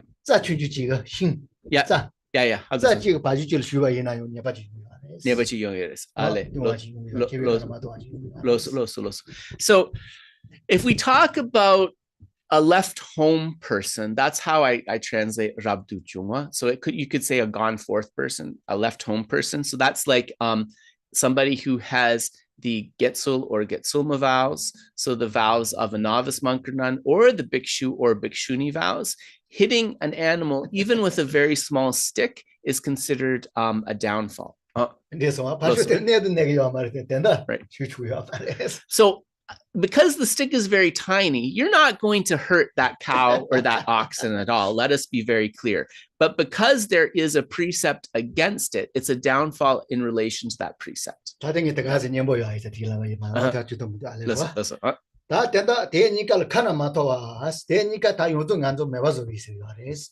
Right.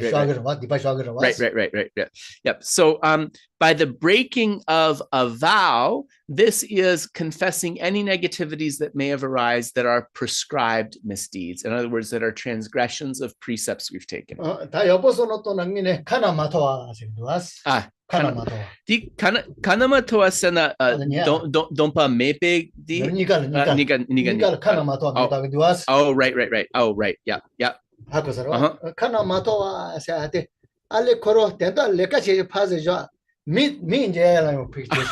Right. Okay. So the Tibetan, so this is an etymological consideration. So the Tibetan word for misdeed here it's actually not downfall, it's misdeed, is kana matoa. So the first part of this word in Tibetan is ka, which means mouth. So that's that Geshe said misdeed means something that doing it's bad, even mentioning it, even it coming out from the mouth is uncomfortable. So that's the etymology of that first part of the word for misdeed, kana matoa. Yeah. It's like if you think of a person that's widely regarded as like an evildoer, even saying that person's name feels inauspicious. So that's kind of like the mood here with this Tibetan translation of the word kana matoa.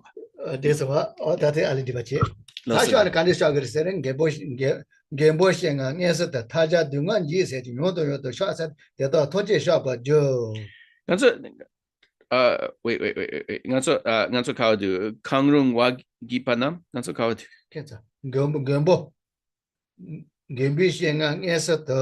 Oh, right. Yes. Oh, sorry. Yeah. Dadare. Niga droyi.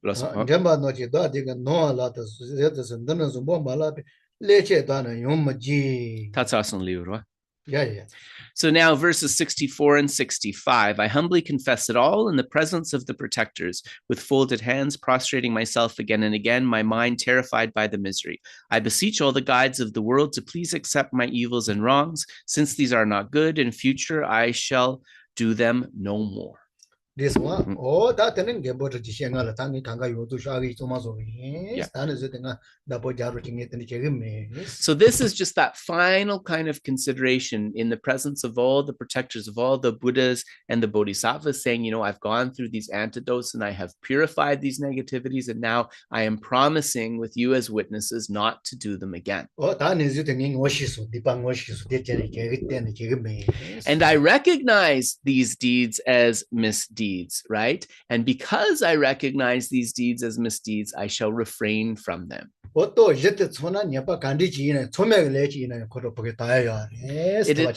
is said that when these four opponent powers are perfectly in place, even the negativity of a sin of immediate retribution can be purified. This one, that is when you correct the pay your zala, so you correct somebody, the pay never told you pay on the town progress and was used by that.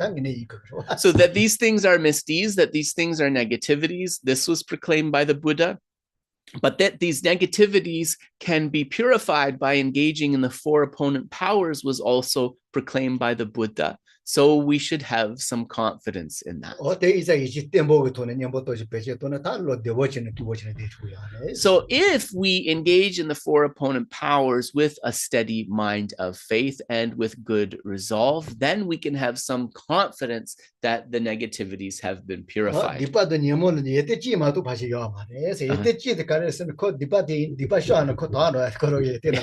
So it is said that afflictions and negativities have one positive aspect, just one, which is that when they are confessed and when they are purified, they can be cleared away. Yes. So in this way, we have completed the second chapter, Confession of Sin, of the Bodhisattvacaryāvatāra. And so then now we will come to chapter 3, adopting the spirit of awakening. And we will start there next time we revisit this text. So in this way, we were able to complete 2 chapters of the Bodhisattvacaryāvatāra, as well as completing the explanation of the Heart Sutra. So Geshe is very happy we were able to cover those.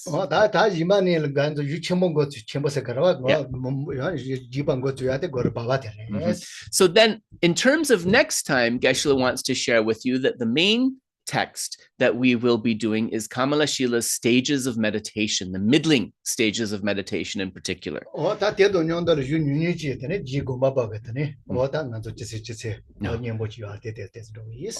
And then along with that, as our side text, we will be doing Lord Gampopa's Precious Garland of the Supreme Path.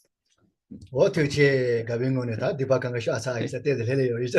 thank you very much. Hopefully at the end of the session now, also because we've confessed all those negativities, you feel a little bit relaxed. So let us dedicate the merit. Thank you. With a mind of gladness, let us dedicate.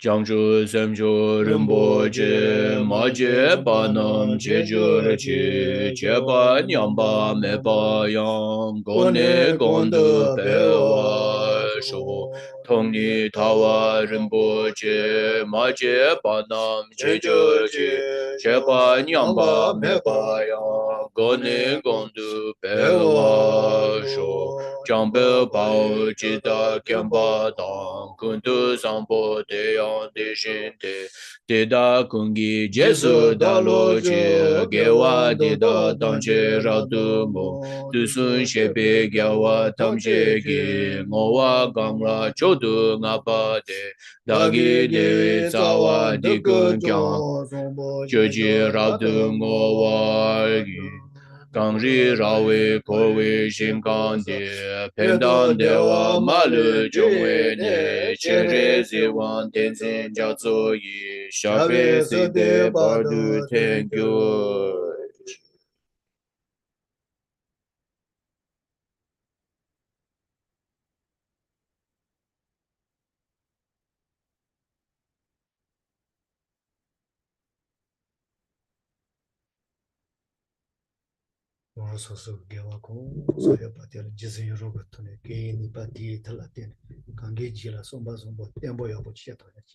Through rejoicing in this virtuous karma that we have accumulated, may that virtuous karma increase, and we dedicate that to all beings being able to bring forth minds of loving kindness.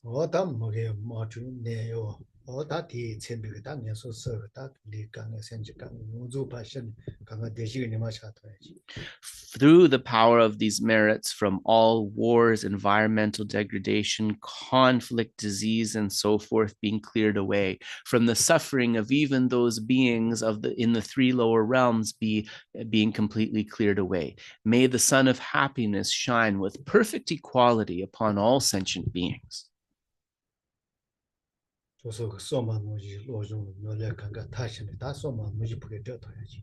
And in terms of my goals for study and practice, may I be able to reach all of these goals perfectly for the benefit of all.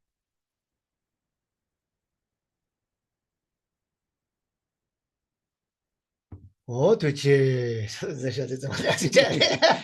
thank you very much. We shall end it here. Oh, yeah. So, of course, people, I know it's a busy time of year, so if you need to get on with your day, please do. But we do have a few minutes for questions. So if you have some questions. Yes. So also as a reminder, right, next week, we're coming close to the Christmas holiday. So no class next week. Our next class will be the White Tara retreat. Geshe will be teaching on the morning of the 29th of December, the morning of the 29th of December.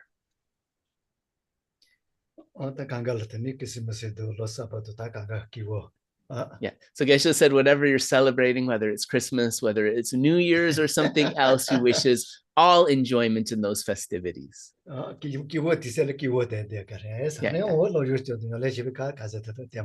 of course, enjoy those moments, and in those moments for fun, enjoy the fun, and also, maintain really a resolve in your study and practice. This is very important. So whoever has the first question, please go ahead. I didn't see whose hand went up first. I think it may have been Dinah, but I'm not sure. Go ahead. So. Hello. Thank you for the teachings. And I had a question about the prescribed misdeeds. In the Tibetan Book of the Dead, it mentions that there are practices, or that there are special things you have to do if you have let your samaya practice degenerate.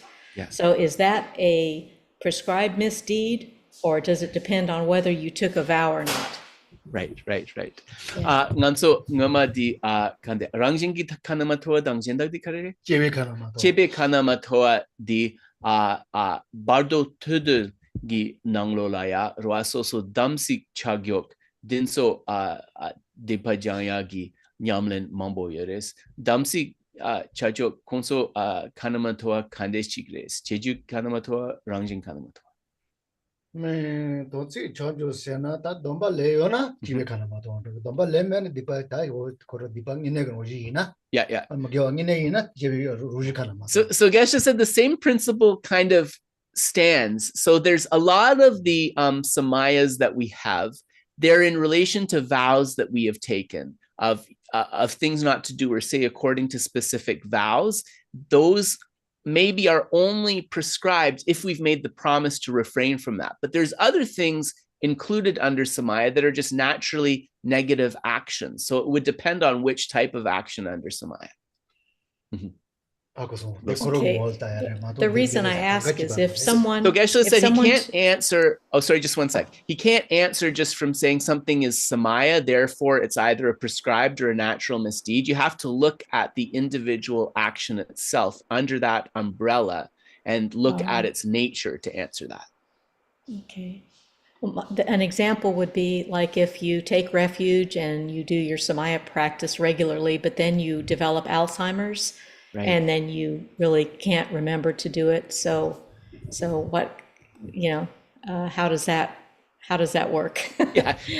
That perna michik ko damsik shuna roa dene lo champo denso kandesla gore lepa janku gina so chikuring so chatsangwa champa je jogire dandin so dene chichena so damsik nangola di kadunyore dene nimarere kyamjo chi kyorgore sine so lepa tangta mena kyortugyo mares dene di oh. So Geshe is saying if the person is not of sound mind, there is no fault. Yeah. There's an allowance made for this, in fact. Yes, there's an allowance made for this. So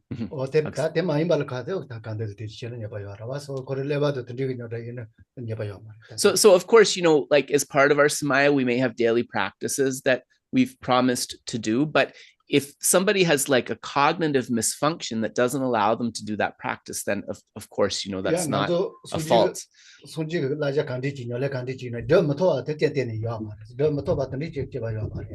we have to keep in mind that the Buddha's advice and guidelines were all spoken from the perspective of things that we would be able to do.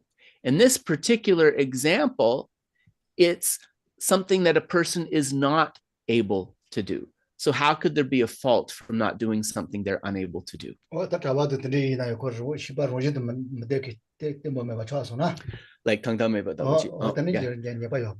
So it's actually the same even with the monastic vows. If there's really serious insanity or mental illness, it's not considered a full accumulation of a fault if one breaks the vow in those circumstances. Yeah. So infringements against vows, there's special consideration, in that example. Because the Buddha would never kind of like design something that would like unnecessarily create difficulties for sentient beings, right? And if you're not of your right mind and you can't do something, so it wouldn't be a fault. Yeah, but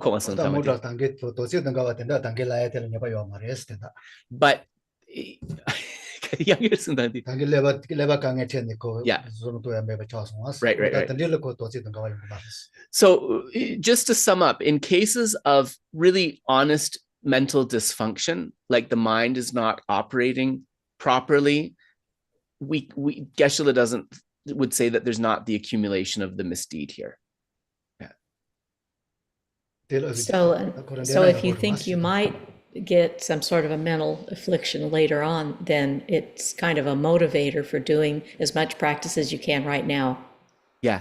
Then nganso tan chichena jela nganso lepa tangtang mepa chaya ginyanga du dene dering nyamnen yapo chegures akunong yapo chikre tu. Yeah.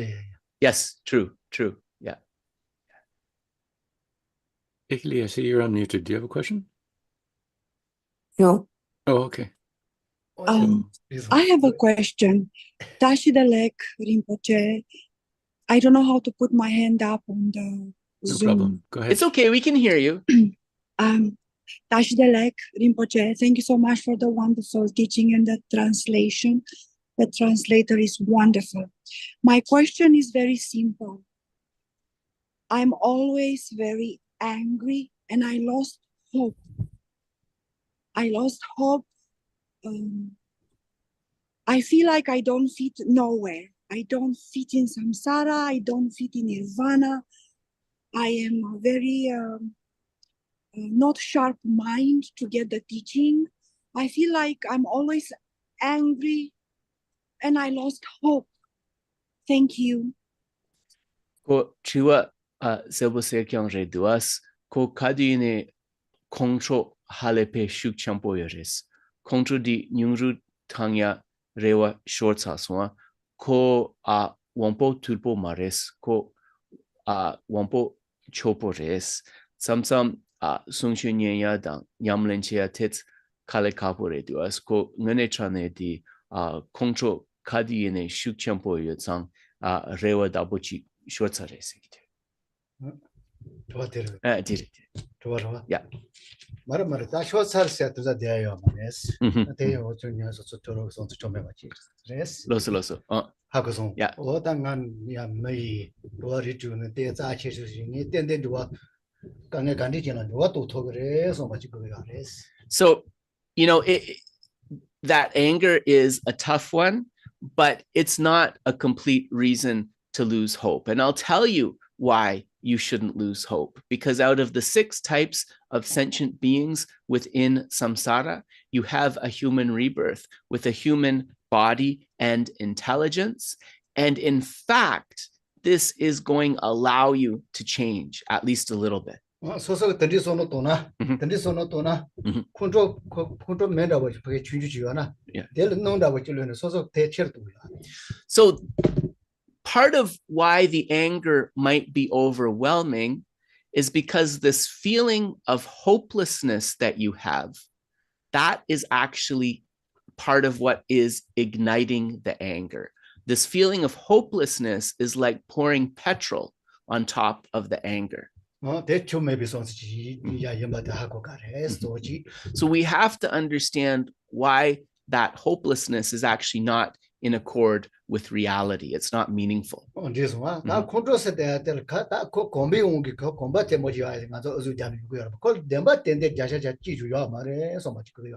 also understand this. Anger is powerful. It's a problem for all of us only due to habituation, only because we are accustomed to getting angry. What makes anger feel overwhelming or powerful is only the force of the habit, not the force of truth, because there is not even one atom of anger that is grounded in truth at all. So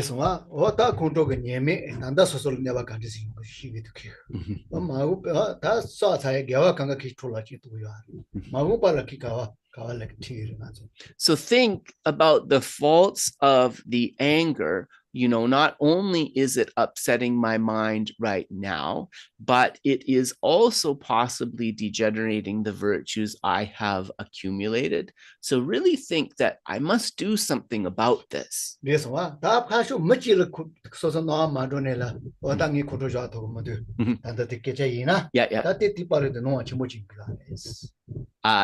Mi dela tene chungores chesang me paso tu gyomares. Right. So if the situation that you are describing is like there's a particular person that makes you feel really angry, and for whatever reason you can't escape this person, you have to continually interact with this person, so that's why I'm angry all the time. There's an approach for this, right? It's incorrect to continue down that pattern. Control so gagam manduna never share never yona cut you the material shomba gona little manduna that is a parisa shomba gona. So one thing you could try if you feel like not very hopeful about your efforts to diminish anger is if the anger is in relation to a particular person, when you're directly encountering that person, it's going to be hard to force love in the mind, right?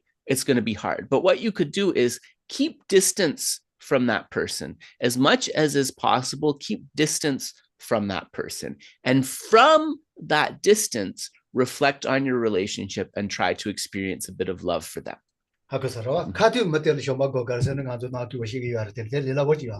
Otherwise, it would be meaningful for me to offer advice to in a very difficult situation or a very difficult person to say, feel love for them right now. Like that's not going to be realistic, right?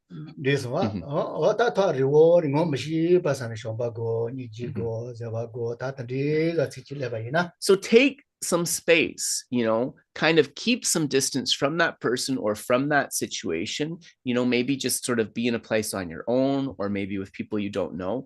Reflect on that situation from a distance and try to reduce the anger by cultivating love in that way. That could be the starting point. So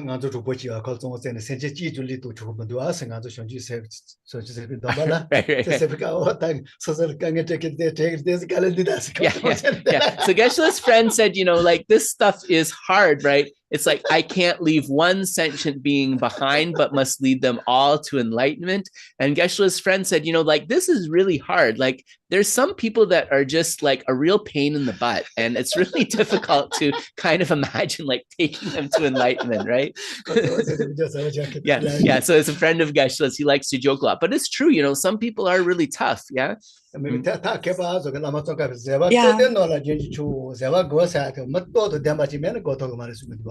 Lama Tsongkhapa says it's only a person with true power, with true strength, who can fully cultivate patience. And the reason that he says that is because of exactly this. It is not so easy.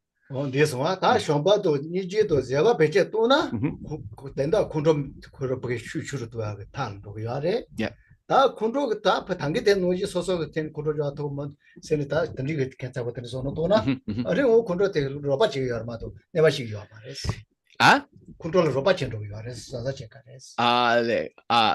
Right. So what Geshe is advising is, it might be that when you're in the presence of that person or situation, you can't just forcefully bring up love, bring up compassion, bring up patience in that moment. So you try to do that from a distance, set aside the situation or the person, have some distance, and then try to cultivate it. But feeling like there's nothing I can do, I'm completely overpowered by it.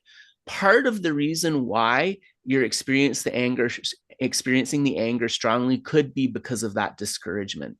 That discouragement could actually be making the anger stronger. Yeah.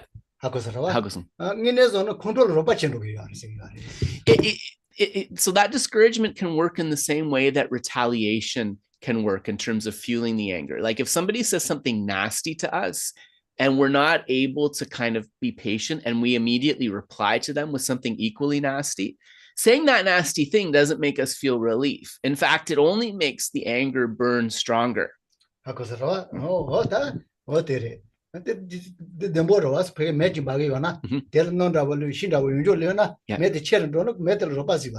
Yeah. And so we don't want to add the fuel of retaliation or the fuel of discouragement to the fire, because we know that if we throw dry branches or twigs or petrol into the fire is only going to burn more intensely.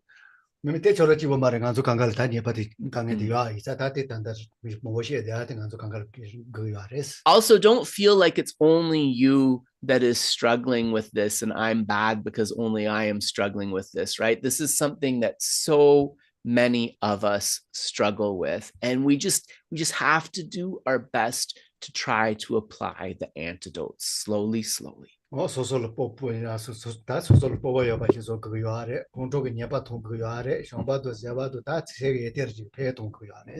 So really, like, first we have to kind of try to like rebuild our self-esteem and bring forth the courage that like I can at least diminish this, if not overcome it.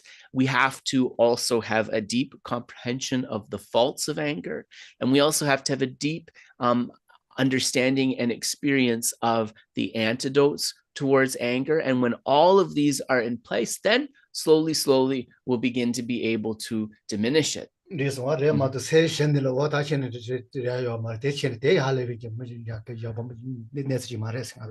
yeah. So don't you really like the first advice would be to try to set aside that discouragement, right? This is something that everyone struggles with, but there are things that we can do. So try as much as possible to reduce that discouraged mind.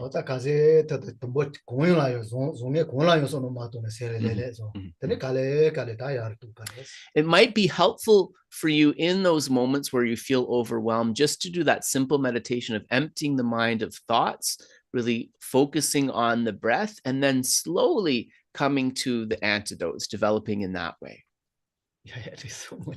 Yeah, so thank you. I understand. You're welcome. You're welcome. And I do have that feeling of certain sentient beings. I always say, you will be the last one. I will liberate you. Jamchubla Chigins in a midi Tama Chigins. I do. When they anger me, I will say, you'll be the last one. Yeah, he said your way of thinking is a bit like his friends, but at least you still want to get them there, even if they're last, right?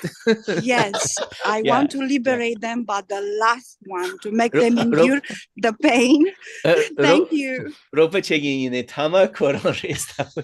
Thank you. Yeah. All right, everybody. It looks, I don't see any hands up, so it's, Dave, is there something? Yeah, go ahead. Sorry. Yeah. Actually, there's none on social media, but I have a question. Go for it. Question or a comment. So thinking about removing the limits to omniscience, like entering a state where you know everything, right? Yep. It seems to me that most of what there is to know is the suffering of sentient beings. Like, right. Whether it's complete misery or whether it's just, the continuous dissatisfaction, the mind of a Buddha will be aware of that entirety of suffering of all sentient beings all the time. And so that feels a bit daunting. But I guess it points to the necessity of compassion. Nganso, okay, gotcha. Nganso, shinjib dinso mepasona, then shinjib mepasona sena shepa chatsangwa yore sangedi. Then shepa chatsangwa yore sena netso kariana roa ken tupa dabochik. Diana, then semshen ki dungel re chene chatsangwa selpo chene tong tugire duas. Disam lo tangna dene jangshub drubna tets shinang sapore karin sena shinjib jipadi mepasone dungel cha tsangwa dapo shingire duas. Dene di tets shinang sapo marebe sine chichena sangye kandesla gore di ningjegi paro dichimba yotsang nyogjoshel mendusang. So it's not a problem because the Buddha has defeated these knowledge obscurations or these obscurations to omniscience, as well as being free from all fear, right? The Buddha is free from all fear. So it's actually no problem.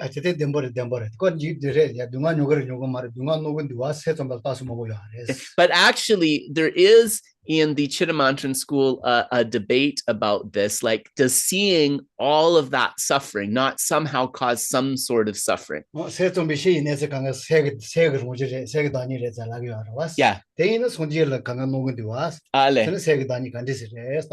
All right. So, and one of the questions is, like, we say that everything that arises, including suffering, is arising ultimately from mind alone, right? This is the Chittamantran view. So if a Buddha is observing the suffering of sentient beings and helping to reduce their suffering, how could a Buddha be seeing that if there wasn't some kind of suffering in a Buddha's mind? So this is a debate point actually with the Chittamantran view. Yeah.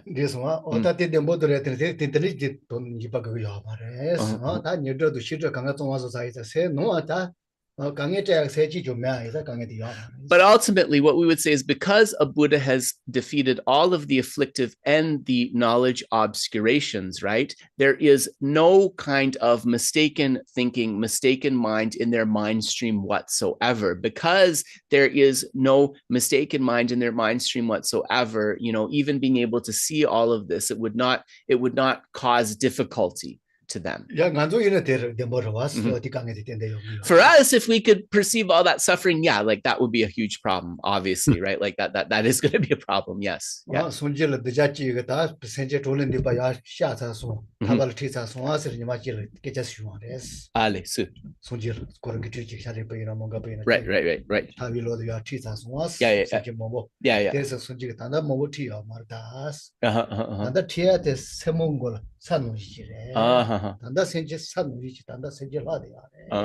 So Dulwa Dendri Sungsungwa.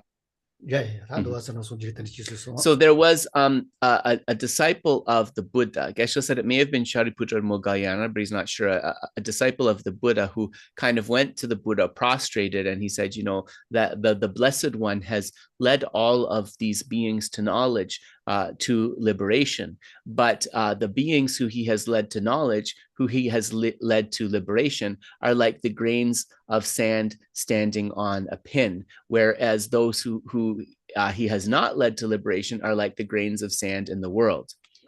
Kapdi,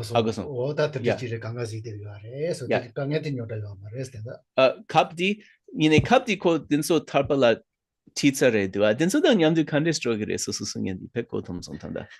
Jawa mepa bet.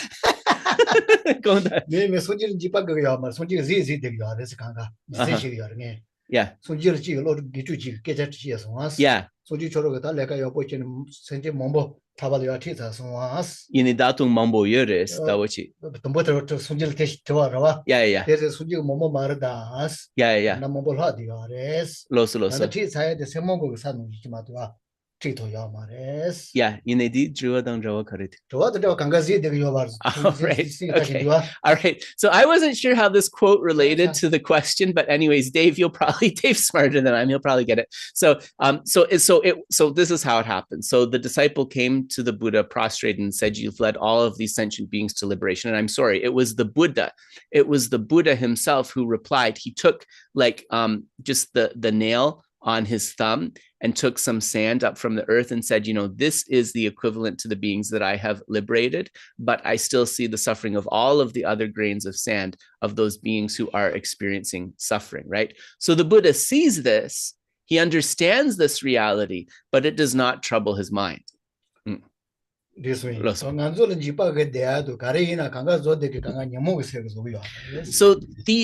we have to understand that these feelings of fear, these feelings of overwhelm, these feelings of discomfort arise due to affliction. But when you've defeated the affliction, those kind of unpleasant feelings aren't coming forth. So the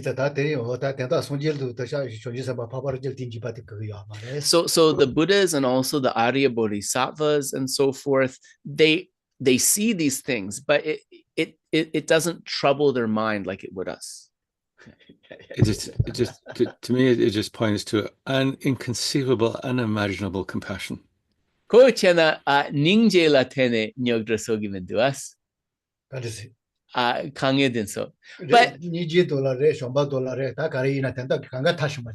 well, they have perfect compassion, they have perfect love, but I think the angle that Geshe is going on, Dave, is that because you've defeated the afflictive obscurations, seeing that suffering is not going to be a source of upset, right? Yeah. Ningje seria di sangye yona ningje seria di sem kangete yumare ngansu samsam ningje gomjab di tets pogire samra sangye nyamyon di yomare, right? Yeah. So I was just saying to Geshe, like, our experience of compassion and a Buddha's experience of compassion is a different thing, right? Like, I mean, I should only speak for myself, actually. So like what I said to Geshe is like, when I meditate on compassion, like that's sometimes hard because thinking about that suffering to bring forth the compassion is upsetting. But I said to Geshe, but a Buddha, they have that compassion, the wish to free, but they don't experience that upset about the suffering, right? He said, yes. You know, there's not that feeling of upset like that I would have. I remember somewhere hearing or reading the Dalai Lama saying that the only thing that makes bodhicitta bearable is the understanding of emptiness. Yeah, Jao Rinpoche di Jangshub Gisem Tang Ningje Duru Jab Tubia di Tongni Tawe Shera Mato Mendusta, which is Tony Tobi Shera Mena, then it Mangcha da Ure Nachana. ya tu me tu ni tu bi shira to pa le so na ya le ju ni ba che ni ba. So what Geshe is saying is yes, because with that realization of emptiness, any of the obstacles related to love and compassion, like the feelings of difficulty, are completely cleared away by the knowledge of reality. But emptiness does not have to be realized to realize love and compassion. We should clarify that. Yeah. So I guess in the mind of a Buddha, you would experience the suffering of all sentient beings, and in the same moment, the antidote or the solution for that. Sangye gi semdi, semshen chatsangwa dunge di nyongires, ine sem nanglo la dungel gi nyampo chatsangwa yutsang, kange tegyo mares, didabu samlo tangna jigire. Yes, because they've perfected all the antidotes. Yes. Yeah. Nyambo se na re ta nyambo se ja nyambo shin ni koro cha tswa. Nyambo gogyo mare karin sen kange te tu.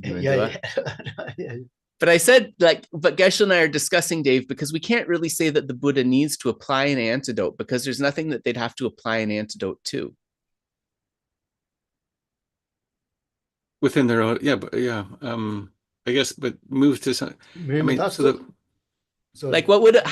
Because if you've gotten rid of all of the afflictions, let's give an example. If you're sick, right? Once you overcome the illness, you don't have to still keep taking the medicine, right? Right.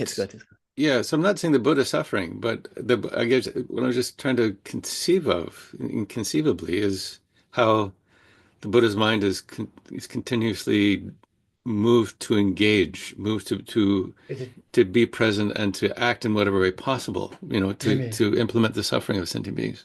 Sangye di dunge yo mare sine dunge di nyong ben sang kange tegi me sang dene kunlong semshin chatsangwa ropa che mutu ne mazo ya kandes chagire segi ko. Sigo. Sangye. Ale sonjil wa. Ta geje jinya. Sonjil kange mo ge jise ji korol kange ge ya ge. Jipa yongzo te. Kawa mobile kale jan zongso sa songas. So we have to establish what the Buddha is experiencing. So the state of perfect and complete enlightenment, this means that over many eons, over many kalpas, the Buddhas completely purified any possible causes that could lead to suffering or difficulty. So you may observe somebody else having a problem, but if there is no cause of experiencing suffering within your mind, you're not going to experience suffering as a result of seeing that other person having that problem, right?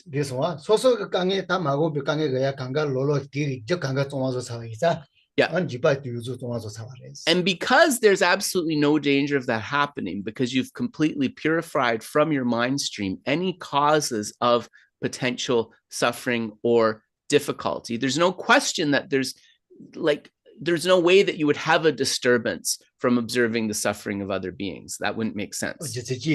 So that's one reason. So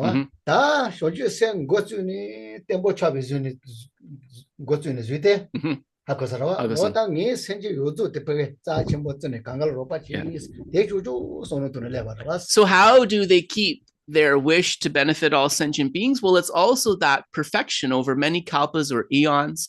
They practice seeing all beings as connected, as being close to them, and leading them to ultimate benefit. So it's through the power of that habituation and the realization of that aspiration that they are continuously working to benefit sentient beings. Right.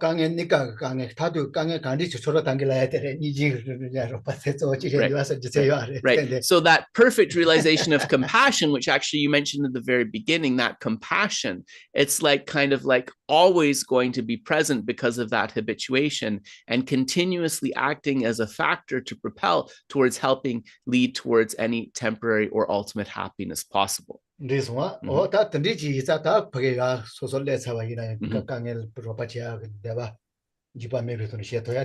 So one fearlessly, based upon this realization, one fearlessly, continuously abides simply in order to contribute to the welfare of others. But it causes no difficulty to the mind. Right, right.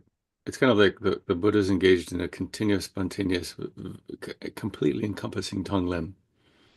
Kadiyune Tonglen Dabuchik Nyamlen Chegire Dua Sangediyana.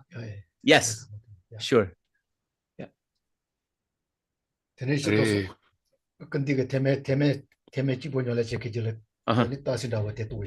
Loso. Right. So this is also a debate point between the vehicle of individual liberation, the Sravakayana and the Mahayana. So His Holiness the Dalai Lama sometimes says, how could the result of these 3 kalpas of accumulation and realization, how could the result of that be just the end of life? Just like a candle being blown out, like how could that be the end, right? Then the result is not in concordant with the cause, right? The result is not concordant with the cause. Yeah. So they continuously abide to help beings, the Buddhas. It's not just like after Parinibbana, it's the end, right? That wouldn't make sense. Thank you. Thanks, Dave. So thank you very much, everybody. Enjoy the holiday time with friends and family. And we will see you on the 29th, if you're of a mood to. Take care.